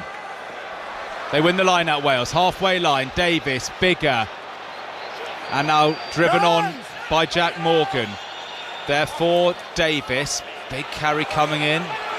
Looks like that was Lake, who's a big ball carrier, the co-captain. Morgan, nice touch to Bigger, to Williams, who goes wide to Aaron Wainwright over near the far touchline. 10-9 to Wales, 6 minutes in to this second half. Morgan again, this powerful presence, whichever flank he's on. Lake is smashing the tackle, but offering himself all the time as a ball carrier. Penalty Argentina, and I wonder if Boffelli will go for a goal here. 5 metres inside his own half, and straight away you saw a couple of Argentinians, including Santiago Carreras, point to posts, and Boffelli is not marching over as if he wants it. Remember in Marseille a few weeks ago, he's banging them over from 60, wasn't he? I think Liam Williams has stayed down to just draw attention to a particular tackle. I mean, Boffelli has got a heck of a booming boot on him. He is going for this it. This is in Reece Patchell range, isn't it? This one? 62 metres, mate. Is that your longest? Yeah. Context? Glasgow away in December, Heineken Cup. I think I might remember that. So no altitude or anything to help you out, far from it. Do you know what the funniest thing was, though? First 5 minutes of the game, I wandered up. Lee Halfpenny's on the field, right? So I've taken the ball away from the world's best goal kicker to be like, I'll have a go at this one. Phil Davis has sent a message on, if he misses this, he's coming off. 5 minutes into a game, Matt. And you nailed it. Next penalty. Decent coaching, that, is it? Nailed it. He's legend, Phil. I'm forever grateful to him for my career. Well, this is for the lead. What a turnaround. Wales were 10-0 up. Now it's 10-9. Boffelli, it's way over 50. But he's got a huge boot, one of the biggest in the world game. And he's leaning forward on his haunches. Got to be 55 metres. Up he steps, and he's given it a whack. He's trying to draw it. Has he got the distance? Oh, I think that's a beauty. What a kick. World class from Emiliano Boffelli. And look at the body language of the Argentina players, and look at the body language of the Argentina fans. They've turned this game on its head with 12 unanswered points. Wales 10, Argentina 12. And I mean, Wales haven't done an awful lot wrong, have they? Really? Couple of moments, and Argentina have just got the dander up there in the last 10 minutes of that first half and the first 8.5 minutes of this. All the experience in the world from Wales needs to step up pretty quickly. Well, 89th cap this is for Liam Williams, who gathers the ball and just boots it downfield. We edge towards the 50-minute mark. Outside the 10. As Argentina clear up nicely deep into Welsh territory. Josh Adams can only watch it go out of play, and it's that man Santiago Carreras who is having a fantastic game. As Wales make a change, Matt Dawson in your opposition scrum half. Thomas Williams on, Gareth Davis off. Yeah, I did see Gareth Davis take a quite an awkward clear out when he competed for the ball, whether it was a knee or an ankle or something. He's not quite been at pace, hasn't he, in this second half? Wales win the line out, so Lake has nailed his first couple, and that is a cracking rolling ball from Wales. that's gone 10 metres. Can they reset it and keep driving Argentina? Just short of the halfway line are the men in red, who trail by 2, having led by 10. Thomas Williams hoists it skywards. It's Boffelli against Adams, and Boffelli takes it well. There for Kubeli, the scrum half, who will use all his experience to slow things down. Kremer into Bigger, testing out that pec that was injured against Australia a couple of weeks ago. Hacked forward by Carreras. Thomas Williams, the replacement scrum half, is well positioned. Go to the sky, says Liam Williams, and Thomas Williams obliges. Santi Carreras sends it up as both teams go for the kicking game. Understandable in the white-hot atmosphere of a World Cup quarter-final. Wales 10, Argentina 12. 5 Live and BBC Sound, your home of the Rugby World Cup, as Bigger puts his boot through it and makes a decent territorial gain. Nothing spectacular, but will force Argentina to throw into the line out on their own 10-metre line. Rhys Patchell, you've played in World Cup quarter-finals. Is this when every decision from a player starts to really count? Yeah, absolutely. First half, you always think it's like a 40 minutes here. You know, there's 40 minutes left in the game, there's still time, and then all of a sudden the clock starts sprinting almost towards the 80-minute mark, and Wales, you know, there's half an hour left in the game as far as they're concerned, and they're only 2 points behind. No need to chase this game. Montoya throws, well taken by the Pumas, who set up another maul, and that's driven along nicely. Guido Petty in the heart of it, and now Facundo Issa. Petty's been a good source of line-out ball, and the Pumas will go to the air again through Kubeli. Tester for Adams. Boffelli's after it. Adams does well, but Wales are being pinned back inside their own territory. Thomas Williams out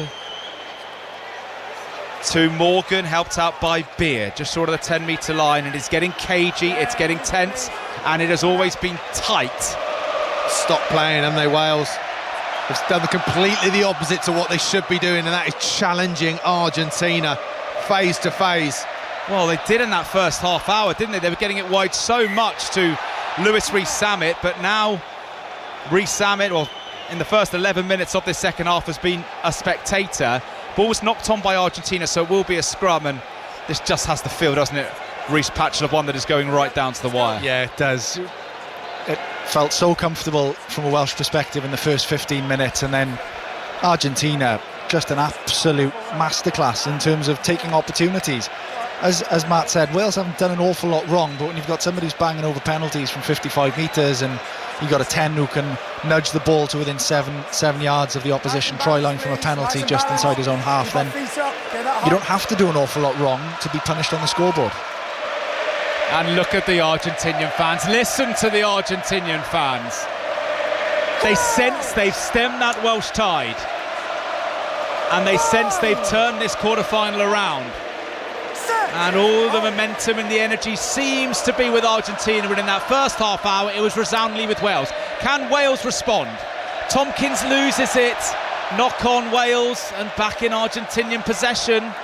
That's not going to help with the Welsh anxiety around the velodrome. Loose ball, but Argentina through Montoya, and Wales defence will have to hold firm as Francisco Gomez Cordella carries the ball almost up to the 10-metre line. No advantage to Argentina, and we'll go back for the scrum, but that needless mistake from the Welsh with the ball in hand, just a sign of how jittery they might be feeling, Matt Dawson. Yeah, it was Tompkins, I think, there just taking a relatively easy ball in that midfield, but there's a sign of the jitters, isn't it? Simple hands, 10-12. Get it through, lots of momentum. You could tell that Wales were trying to go to that stop move, taking on Argentina's drift defence, getting the ball to Lewis Rees-Zammit and getting easy yardage, but the jitters just getting a little, just taking over the body. Ooh. It feels like the absolute opposite of what happened in the first 10-15 minutes of the first half, doesn't it? Whereby Wales were on top territorially, Argentina making little niggly mistakes that put themselves under pressure, and Wales able to capitalise on that. And the start of the second half feels a bit like Wales are making the little niggly errors, and Argentina's confidence and support growing in this game. Question for you, Rhys. You've played with Bigger, you know how influential he is, but he's struggling out there, isn't he? He's been in the wars, he's been nursing this chest injury. We know he's coming into the World Cup with niggles as well. When do you, as Warren Gatland, go, as brilliant as he is, as outstanding a presence as he is, a fully fit Sam Costello coming off the bench might be the way to turn? I know that is such a big call for a 22-year-old in a World Cup quarter-final. Absolutely. I don't know is the honest answer, and I'm not going to try and pull the wool over your eyes and give you a wishy-washy answer. I suppose that's why Warren Gatland has paid a lot of money to make those types of decisions. What I would say about that, you go back to the quarter-final against South Africa 99 with Johnny Wilkinson on the bench, where Paul Grayson was playing, having that experience. The regret is that you don't do it early enough. You don't roll the dice. Yeah. And so the last thing you want to do is give Sam Costello a 10-point game to chase or a 7-point game to chase. Well, another Argentinian score, and Wales might be chasing. It's only 2 at the moment. Argentina lead by 12-10 as they attack on the far side through Matis Moroni, who kicks through. It rebounds off a Welsh player and goes out for a line out. And the game is very staccato, isn't it? Very stop and start. And I think it's only going to continue that way to the end because of what's at stake. Yeah, it feels now as though it's 2 teams who are going out there not to lose this game rather than going out to win outright and put the other team to the sword. There's no movement on the Welsh bench from a back's perspective, so Dan Biggar looks like he's likely to stay out there for a little while longer at least. Well, it looks like Christians is getting ready to come on. This 21-year-old plays for Exeter. Can play in the second row or the back row. He'll provide freshness and energy as the Argentinians make a host of changes. I think I saw a change in the second row for Matis Elamano. We'll just confirm the Argentinian changes shortly. But it's all been the Pumas in this second half, and they're driving to about 30 metres from the Welsh line. Carreras goes inside. The replacement loose head, I think, is on Joel Stavi, and it's a penalty to Wales as Argentina take a Welsh player off the ball. Eduardo Bello is the guilty party, the replacement tight head who's on for Gomez Cadella, and that might just be what Wales need, a chance to slow things down, get back into Argentinian territory and really go through their phases properly for the first time this second half, which is 15 minutes old. Good kick down Biggar, injured or not, that's excellent. Line out Wales, 20 metres out, Rhys Patchell, big moment. Yeah, and it makes a big difference to your mentality. Obviously the edge of the 22, you could probably get your driving game going, not necessarily a drive to score, but definitely a drive meaningful enough to force Argentina to defend it a little bit tighter than they necessarily would if it was outside the 22. 55 minutes gone in Marseille as Lake finds Wainwright. Rafael to Thomas Williams. Tompkins sets it up. Decent ball for Wales and Adams. I wonder if Biggar thinks 3 here, Matt Dawson. We've seen some drop goals in the Velodrome already this World Cup. As Wainwright picks and goes round the fringe. Wales 10, Argentina 12. 25 minutes left. 5 live from the BBC, your World Cup station. As Wales drive on again, they are slap bang in centre field, and they're about 18 metres out. And Jack Morgan, this relentless flanker, carries on. To the right, Thomas Williams. Tompkins, a first receiver. He's smashed by a few Argentinians. The Pumas come into play. It was that illegal. The referee said it was okay. Loose ball. Liam Williams juggles with it like he's in the gully. Just about keeps hold of it. There's definitely more bite to this Puma defence, but Thomas Williams is through and he's under the post. What a moment for Wales. What a moment for Thomas Williams, and just what they needed under the cosh.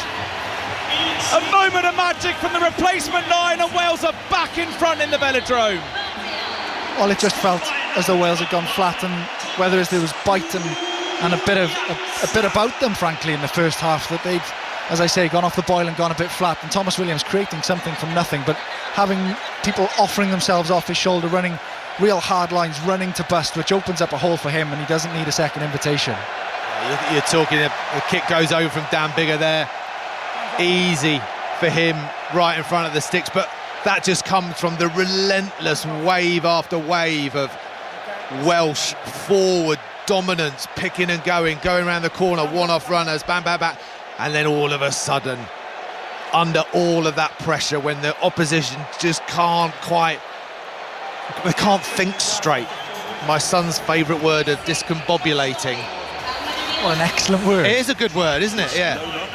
But yeah, it feels a little bit like that. Like, oh, here it comes again. And you take just a quarter of an eye off the scrum half. And wow, what a finish that was. That was brilliant. I never understand how forwards get done at guard. Easiest place on the field to defend. Just look at 9. Don't move until 9 has passed the ball. Yeah, I get it. But there's a lot going on. There's a lot. You're not just defending that. If the ball gets passed out, you've got to shift on the inside. You've got to look for the inside runners. And when they've come out of the scrum, they've made a load of tackles, they're off their feet. It's all happening 100 miles an hour, and they just think they're going to get ahead of. Oh, that's going to go to 10 and come back. Oh, no, it's not. Oh, dear. And by then, you're done. A decent 9 like Williams. That was electric. Well, he felt Wales needed a moment like that. They'd been struggling for so much momentum over the past 20-odd minutes, more of this game. And it's Thomas Williams. The Wales 9s do love this World Cup, whether it's Gareth Davies scoring tries. But it's his replacement today, Thomas Williams, who has come up with a crucial play, as he did in the quarter-final 4 years ago, with that rip Rhys Patchell that set Wales up for a win against France and sent Wales to a World Cup semi-final. Has he come up with another crucial intervention in this World Cup last 8 showdown with Argentina? Wales 17, Argentina 12. We've almost played an hour in Marseille as the aforementioned Williams belts it downfield. And the Welsh are up quickly to shackle Santiago Carreras. Luis Rhys-Zammit was leading the line. Use it now, please. And Argentina, Matt Dawson, kind of playing like a team who wanted to have a lead and protect it. Now they've got to perhaps just play with a tiny bit more ambition, even though there's so long to go, as Hymns and Arias rings around the Velodrome for the first time really this early evening in the south of France. Liam Williams, outside his 22, he's hit hard and loses the ball, but that's a superb bit of tidying work by the experienced George North. Williams to Rowlands. There's a Welshman across that far side, looks like Adam Beard, who is tired. We've seen a lot of replacements come on, more to follow. Bigger goes cross-field towards opposite number Carreras. Rhys-Zammit's there, Rhys-Zammit gets a good tap back, but it could lead to Wales being in trouble, but no, Mateo Carreras loses it. So knocked on by Mateo Carreras after Rhys-Zammit had beaten Santiago Carreras to the punch. Scrum to Wales on the far side. What we're going to see, not only for this game, but tonight for that huge fixture, Ireland versus New Zealand, and both games tomorrow, it's starting to take that toll on the body. There's a huge amount of time in training camps and travelling and mental preparation and fatigue that comes in. You can see, ordinarily 60 minutes in, there's still a real feel and a buzz around from both sides, but in this second half, Rhys, I think both sides have looked a little bit leggy. Yeah, they have. You're absolutely right. As we see Liam Williams trudge off the field, it looks as though both sides are spent, and it's going to be a real heavyweight slugging match to the final whistle for the last 20. Why do you think that is? The heat, it's a warm day, the stage of the tournament. If whoever gets through has got to go to the well twice more. Yeah, it's not going to get any easier, that's for sure, but I think it's constant, Chris. Every moment of the day. They might well go for a coffee, but you're going to go for a coffee and bump into some Welsh or Argentinian fans, and you're going to be talking about the game, and then your parents are going to phone you up and check where the tickets are going to be left, and it's just constant thinking about this game. So emotionally draining as well. Hugely emotionally draining. Yeah. Well, the scrums have taken their time this afternoon, early evening. Wales 17, Argentina 12, an hour gone, and Rio Dyer is on now, Rhys. Liam Williams has come off. Another player's been patched up a bit and probably has done well to get an hour out of him. Yeah, absolutely. Rio Dyer brings some serious energy on kick chase, which is absolutely what Wales will be needing out of him. A couple of kicks where Argentina have been able to run it back and make some good yards, so watch for Rio Dyer, especially chasing kicks off 9. Runs infield, doesn't start on the touchline like a winger traditionally does. Starts on the 15-metre and gets an awful lot of tap-backs. And from your neutral position, Matt Dawson, what do you want from Wales here? They've got a 5-point lead. Turn that into 10 or 12, and it's going to be a lot for the Pumas to come back. Accuracy. Next few phases, accuracy. Here we go, truck it up, accuracy. Tompkins does just that. Williams to the right. Shinza, who's on, providing that energy and hopefully that accuracy. Over the halfway line, and Rhys Patchell points to the blue Marseille sky and says, stick it up there, Wales. And Thomas Williams will do that. He's got a chaser in Josh Adams. Has that been knocked on by Argentina? Is that with Wales? No, it's on the Argentina side, but almost was with Wales, which would have given them a good territorial gain. Kick downfield by Carreras. Luis Rees-Zammit drops it, but clearly went backwards. He's going to kick. And that's a pretty decent one from the winger. It finds grass and bounces once, twice, 3 times. Rhys Patchell says, calm down. Oh, the ball hasn't calmed down. It's gone all the way back for a scrum to Argentina. The fine margins on which a World Cup quarter-final can hinge. He's put the ball in the right place. He's split the backfield. So what I mean by splitting the backfield, because of the 50-22 threat these days, teams will mark up the 15-metre channel. They put the full-back on one side of the field, they put the 10 on the other side, and say, go on in, if you kick to the corner, we'll catch it on the full unless it's one bouncing out. So they offer the middle of the field, which is, acres of space, and if you have to run, the ball will bounce, buys 10-15 metres for the kick chase to be able to make up and put you under pressure. However, if you overcook it, you end up where Wales are now, and Argentina, great attacking scrum, 25, 27, 30 metres from the Welsh try line, bang in the middle of the field. I think the focus, if I was wearing that jersey for Wales, the focus is the first 5 phases of defence right now. Get them tight, be aggressive. Argentina don't feel, it doesn't look to me like they know what they're doing after multiple phases. Set piece is good. Here they go, the Pumas attacking to the right through Juan Cruz Malia. And the forwards drive on. Their placement number 9 is Atario Bazan-Velez, and he is asking his teammates to truck round the corner. He spins it out instead to Santiago Carreras, who has been so dangerous today, and he skips into the Welsh 22. Marcos Kremer tackled by Shinza, but the Pumas going through the phases, and they have the ball working the blind side. Bazan-Velez is almost in. Despairing tackle there by Wainwright. The Pumas now to within 6 or 7. This is ominous for the Welsh as they're desperately trying to steal it, but they've conceded a penalty, have Wales. Carl Dixon hot on that. Penalty advantage Argentina. Tomasz Gallo drives on the loose head. Despairing tackle by Corey Domachowski, who's on for Gareth Thomas on the Welsh loose head. Carreras. Now Sinti, the outside centre. Tackled by Tompkins, but still there for Argentina, who are only 7 metres out. Bazan-Velez darts on. Carreras goes into play 9. Here's Malia. Malia, huge tackle coming in by the try scorer Williams. Penalty though, Argentina. No advantage for the Pumas. Wales playing the ball in the ruck.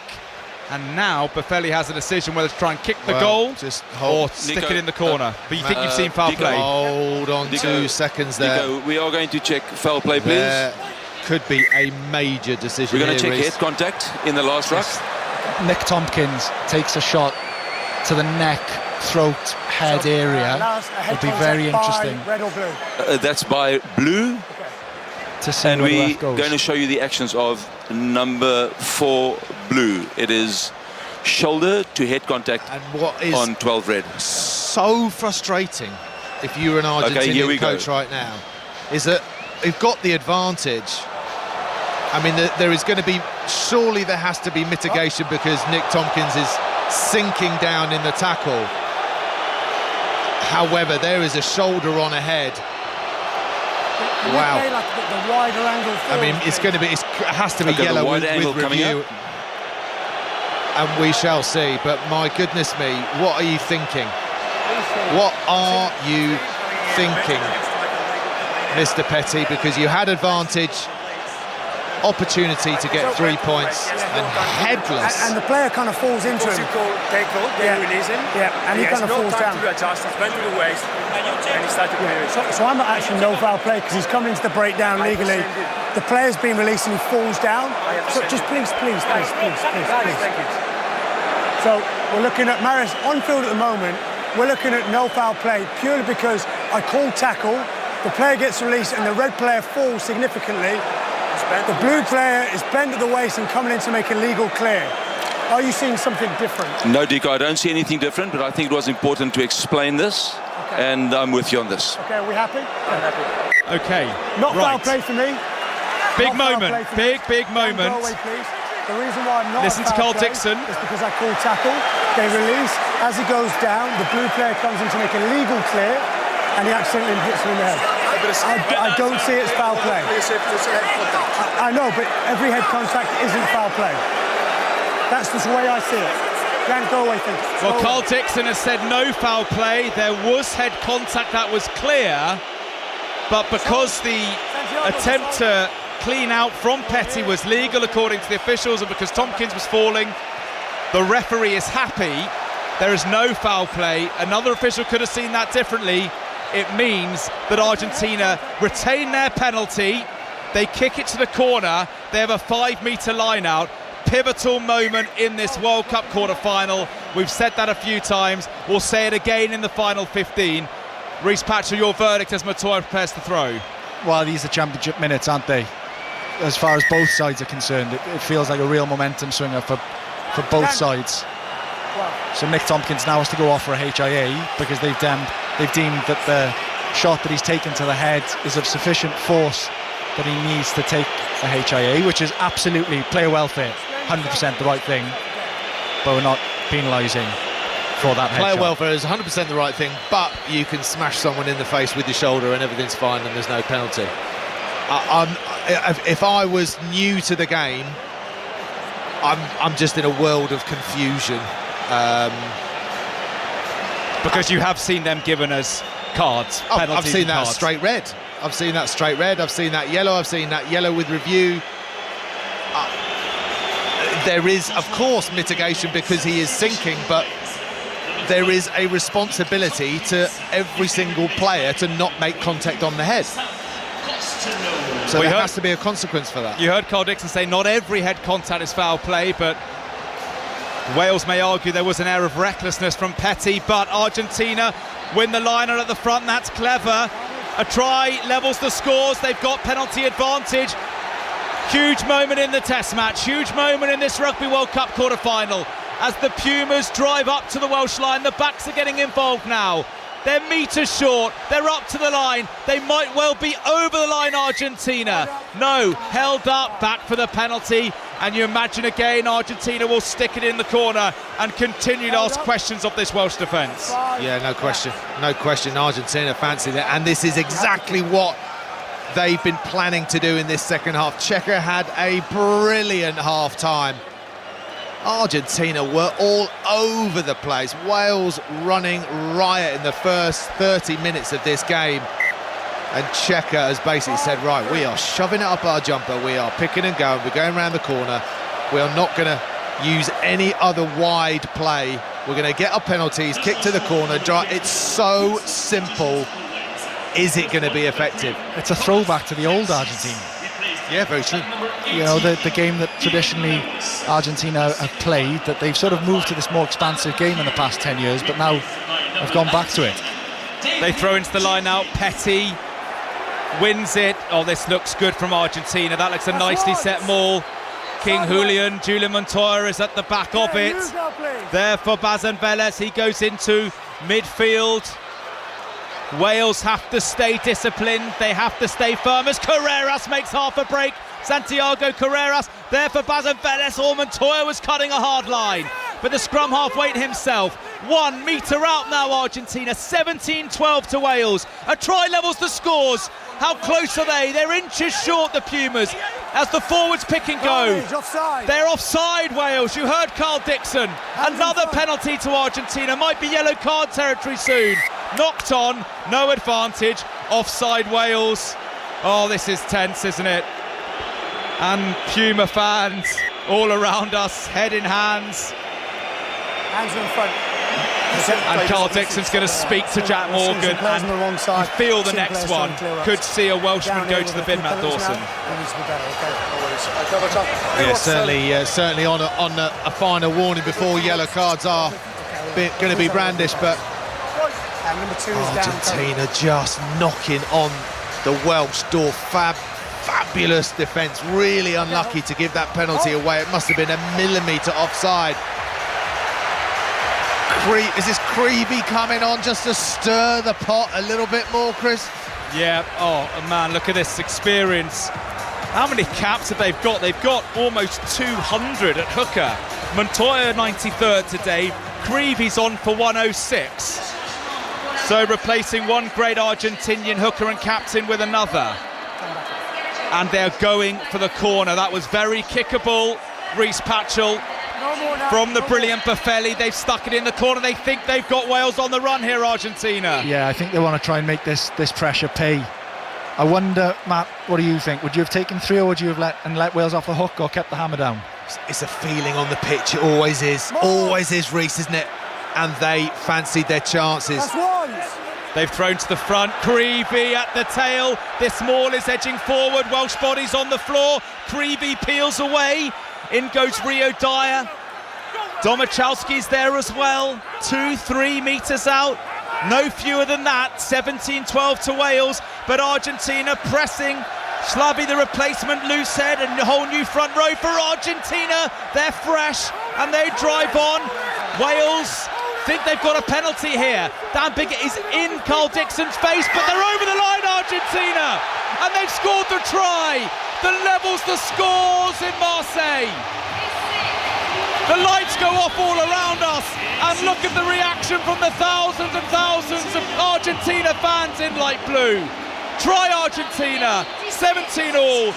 Joel Slavi is the scorer, the La Rochelle prop.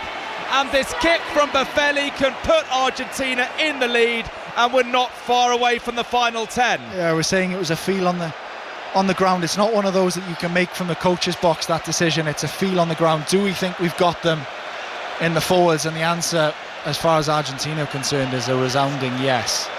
Massive kick for Buffelli. And Dan Bigger he's lost his cool there with Carl Dixon. Very, very lucky not to get yellow carded or penalised. Was really aggressively in Carl Dixon's face. I would not be surprised if there's a change from Warren Gatland here with 10.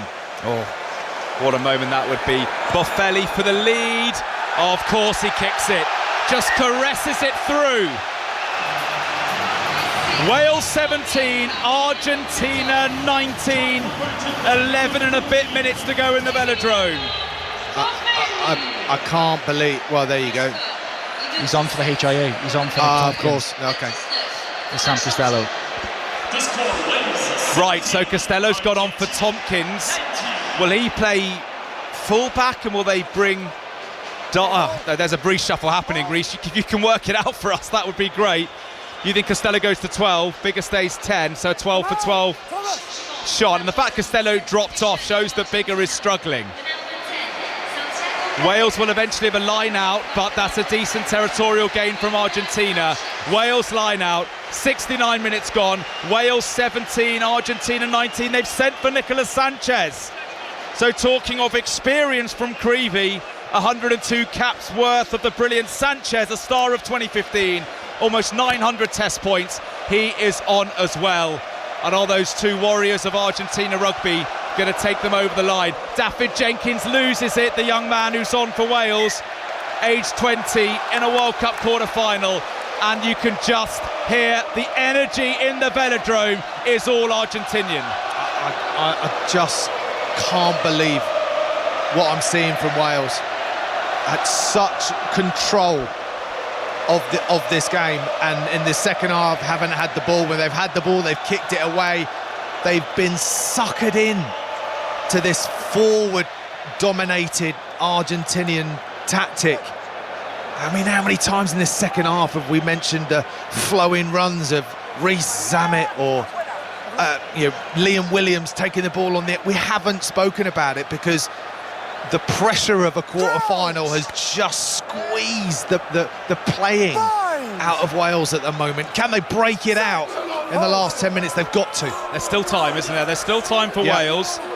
9.5 minutes to go, but if the Argentinians score next and force Wales into scoring a try, then it's a very different story. Right, Argentina lose it, and Wales will get the scrum. Bigger wait to play, couldn't get it away, but it will be a Welsh scrum. So minor relief there, Rhys Patchell for Wales, because if Argentina added to this 2-point lead, then they're forcing, it's a long way back in this stage of a World Cup quarter-final. But Wales have a set piece, admittedly 60 metres from the Argentinian line, but a chance to build something. Yeah, absolutely, and it's a long way back for a team that haven't really looked that threatening this second half in terms of, attacking from a deep launch. Having said that, 60 metres out forces Argentina's back three to defend the backfield and take away the 50-22, which means Wales are unlikely to get a better opportunity to go backs on backs and a more positive picture for them. It's all whether they can get the ball in the wide boys' channel, in the wide boys' hands. And Lewis Rees-Zammit particularly on this left-hand side. See, Costello's gone into 10 here. Honestly, I don't think Dan Biggers, he can hardly walk at the moment, so Costello's got to... Penalty Wales at the scrum. Argentina are twisting it. Penalty Wales, that's big. Yeah, huge. Absolutely huge. Punishing kick now into Argentinian territory. Put all the pressure on Argentina at this set piece with a line out. Nothing crazy, just what Wales needed. Well, they've got to be thinking penalty. They've got to be thinking drop goal. We're in the final 10 minutes of a World Cup quarter-final. Costello's kick is solid. 25 metres out, maybe a couple more. Wales have the line out. Can they get their line out right? Can they get their drills right? Can they work themselves in a position to score and send themselves to Paris? 7 minutes to go in the Velodrome as Wales win it at the front through Rowlands. First job done. Just short of the 22, but deep in this corner towards the touchline. 5 metres in as we look over the top from our vantage point high up in the Velodrome. Wales driving on through the line. Now Thomas Williams though finds Rio Dyer. Not seen much of Dyer with the ball in hand. He sets it up. Round the corner comes Lake. Lake is chopped down by Kremer, but there for Thomas Williams. Bigger, how brave is he? He can barely stand, you feel, but he sets it up just short of the 22. Here's Morgan. Morgan has to go himself. He didn't have many options. Lake and North knocked on Williams. Sloppy from Wales. There's that accuracy you were talking about, Matt Dawson. Sanchez kicks. Advantage is over. It was just a knock-on advantage. Rees-Zammit, is he going to try and run out of trouble? Yes, he is, Rees-Zammit. He's tackled by a posse of Argentinians, but it's there for Wales and Williams. Are Wales going to run it from inside their own half? North out to Bigger. Bigger wide it goes to Adams. Adams on the right touchline. He switched from the left to the right. With Rio Dyer hugging this left touchline now. Lake just short of the halfway line. Now over the halfway line. Williams digs for it. Out to replacement Costello. Morgan, the captain, trying to lead from the front. They've got our numbers to the right, to the left, Wales, if they can get quick ball. What's Sam Costello going to do? He fires it out to Dyer. Rio Dyer might be through. Rio Dyer is through. Now Thomas Williams under the post, but he couldn't get it. He had two men outside. He offloads to Williams. Williams to Rees-Zammit for Paris. No. Brilliant tackle coming across. Matthias Moroni came in on Rees-Zammit. Rees-Zammit died for glory and died for the semi-finals. And now the officials are talking, I think, about the tackle. Okay, so on field, no try. Okay, so Marius. They're just going to check what's happened here. But what an opportunity for Wales. Rio Dyer's break, Thomas Williams tracking, two men to the left. You're on one of them no was Rees-Zammit. So we'll have a look for you. As Rhys Patchell, we see a replay. He definitely didn't score, did he, Rees-Zammit? I wonder if they're just looking at how he was tackled and whether there was anything illegal about that. Yeah, I feel that's what they're looking. But how much better Wales look when they move the ball, and that's the first time we've seen Wales move the ball in their second half, and they just looked dynamic and athletic, even though the fact you can see that everybody's shattered. Here we go, as the replay comes. He is airborne, which means he's not going to be in touch. He's short. That is millimetres. Yeah. I have a decision for you. The ball was lost into touch by Red. Okay, so no try touch. Correct. No try. Yeah, Costello's made a big difference there. He's taking the ball so much closer to the Argentinians. He's very flat to the line. He's making Argentina make some big decisions, and all of a sudden the game's breaking up. Perfect for Wales. Well, Nick Tompkins is coming back on. He's passed his HIA after that petty challenge, which I'm sure will be spoken about afterwards, especially if Wales don't win this one. And Dan Bigger is coming off now, so they're keeping Sam Costello on, which seems sensible. Bigger can barely walk off. And he's getting a hero's reception. This might be the last time we see Dan Biggar in a Wales shirt, and these Wales fans know it. As Argentina just about win the line out, Kremer, or if Wales had managed to hit him backwards, it would have been a 5-metre scrum. The dead ball line is small here at the Velodrome, and Argentina are literally inches from their own try line. And I think it's going to be Bazan Velez, the 9, who's going to kick it. No point sending it back to Sanchez. He does kick. That's not bad at all from the scrum half. It's really good, actually. Dyer manages to get it in field. Will Rowlands has it. He's looks a little bit flat out, does Will Rowlands. But Wales have it with 5 minutes to go on 5 Live. Tackle coming in by Alemano on Morgan. Can Wales get a penalty? Can Wales drop a goal to go to the semi-finals? Tompkins short ball. Dylan Lewis is on and carrying. 10-metre line in the Argentinian half. 10 metres to the right. Rio Dyer again looking lively. Argentina in there, turning the ball over. It has been turned over. Carl Dixon had a look. Back to Sanchez. Sanchez clears. And Tompkins has gone back. He takes it. And Nick Tompkins has to summon all of his energy. He had 10 minutes rest. That might have helped. Wainwright over to Morgan. Morgan just short of the halfway line. He gets it. Oh, he drops it. Dylan Lewis. Morgan's offload straight to Lewis, who knocked it on. And that might be that for Wales, albeit with 4 minutes to go. Argentina will keep this really slow. They will take their time over this scrum and will eat the clock down as we look at a replay on the big screen of a magnificent try-scoring opportunity for Wales. Look at those 2 men who could have walked it in. Eventually, Rhys Abbott just stopped short. There's still plenty of time for those Welsh fans shouting and screaming at your radios or at your computers. There is time. Wales are going to get the ball back. If they go through the phases, Rhys, I genuinely feel they're going to have an opportunity. They've just got to cut out those unnecessary passes under the, at the pressure moment. Yeah, absolutely. No team is going to hold the ball for 4 minutes, picking and going. They're going to get Wales are going to get an opportunity. It's all about how accurate they can be to sort of inch their way up the field and drop goal territory. You're right there, Chris. Has to be at the forefront of Welsh minds, thinking clearly. Well, look at the atmosphere. Listen to the atmosphere. The Argentinian fans know they are minutes away from repeating their heroics of 2007, 2015, and making a World Cup semi-final. They didn't make it out the pool 4 years ago.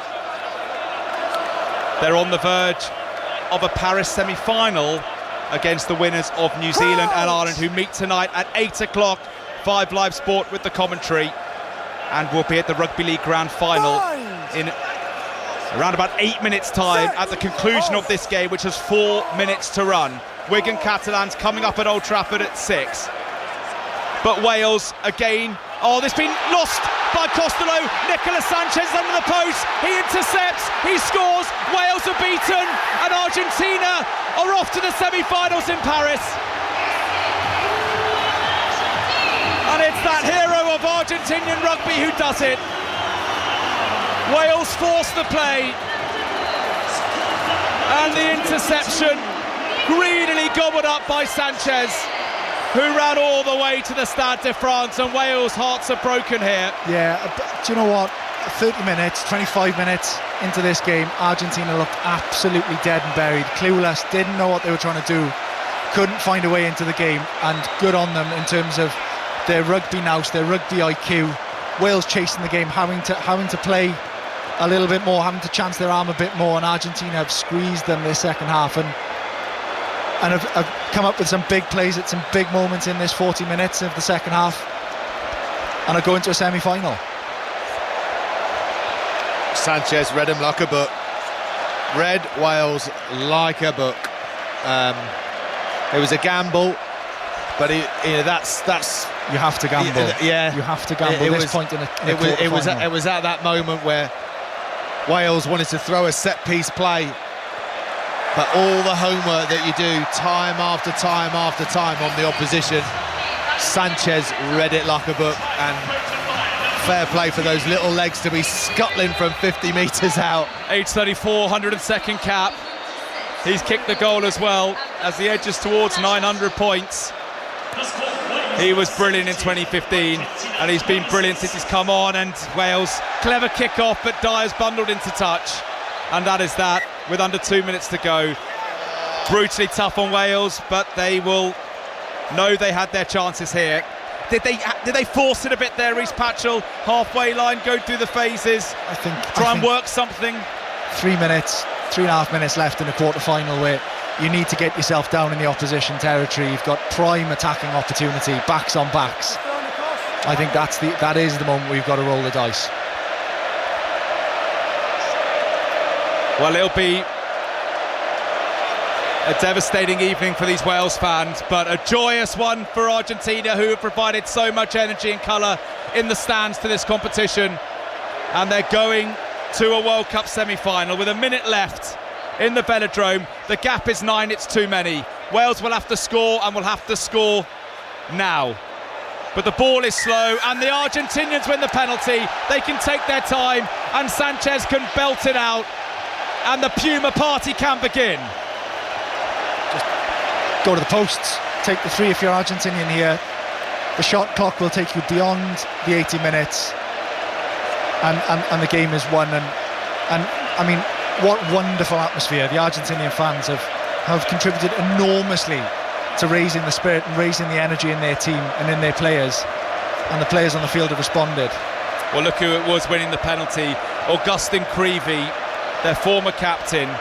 He won the penalty, as we see Sanchez's try on the replay screen, and we see Sanchez line up a kick at goal. Those two experienced veteran operators, proper modern day greats of Argentinian rugby, they've come on and made a difference. And Sanchez with the time up, as long as this goes dead, then Argentina have won it. They've won it anyway. Sanchez to finish with a flourish. Of course he's done it. And the Argentinian celebrations can begin. Some of the players are too tired to join in, but it's bedlam around us in the stands. Another famous day for Argentinian rugby. Written off out of this game, written off out of this tournament. Underwhelming in the pool stages, well beaten here weeks ago by England, but they've rallied, and how. They've come from 10-0 down. They've withstood a Welsh onslaught in that first half, and they've won, and won with a bit to spare, by 29 points to 17. Argentina go to the World Cup semi-final, and the Welsh journey ends here in the Velodrome. Sonia. Heartbreak for Wales. There are tears from both sets of fans and players as Argentina, as Chris says, take their place in the World Cup quarterfinals. We're seeing a shot of Dan Biggar with his head in his hands, and you have to wonder, is that the last time we have seen Dan Biggar, this warrior, playing in the red of Wales? Matt Dawson, was it a tactical masterstroke in the second half from Michael Cheika? There's no question that him and his coaching staff knew that something had to change for Argentina. Yeah, we've spoken a lot in the build-up to these quarter-finals about big games and big game mentality and making big calls, big decisions at the right time. And that Argentinian side shifted significantly in the second half, and Wales didn't know how to counter it, and they got suckered into this laborious, forward, slow, dominated style of play, where watching Wales in the first half was a total joy. Sonia, I cannot believe that the side that I watched play England on the first round of this competition is in the World Cup semi-final. That is blowing my mind. An incredible half of rugby, and congratulations to Argentina, but oh my God, I'm sick to the pit of my stomach for Wales. It's an awful feeling. Rhys, it was that 12-minute 12 unanswered points, wasn't it, that kind of did for Wales. The emotions will be really raw right now, and you know, when you consider how far they've come since the Six Nations Championship, you can just take a little bit of a step back from the hurly swirl of this moment, and just how will Warren Gatland reflect on this period, this World Cup period with Wales? I think he'll be unbelievably proud of the effort that the players have put in. They've worked unbelievably hard for 5 months, and for 35 minutes of that game, you know, for the first 35 minutes of that game, looked like they were going to walk it to a semi-final, and ultimately came undone. I mean, as far as he's concerned, there's a couple of senior players who have moved on and will move on after this campaign, but he's got the makings of a squad there that he can carry on to World Cup 2027 in Australia. First blood in these quarterfinals, Chris, for the Southern Hemisphere, with Argentina taking the scalp of Wales. Is this an Argentina side that can threaten, you think, either Ireland or New Zealand in the semis? Don't think so. I'd be very surprised. We'll see what tonight takes out of the winners, and we'll see what today's taken out of Argentina. Look, Wales were hanging on. It happens all the time, doesn't it? Wales in World Cups, they get injuries, and even if they had got to Paris next weekend, you feel they've been patched together with tape a little bit. Look, Argentina weren't brilliant tonight, but they hung in there magnificently, really scrambled, and then struck the killer blow at the end. Sanchez, Creevy, the experience made a difference, but Wales will regret this one for a long time, I think.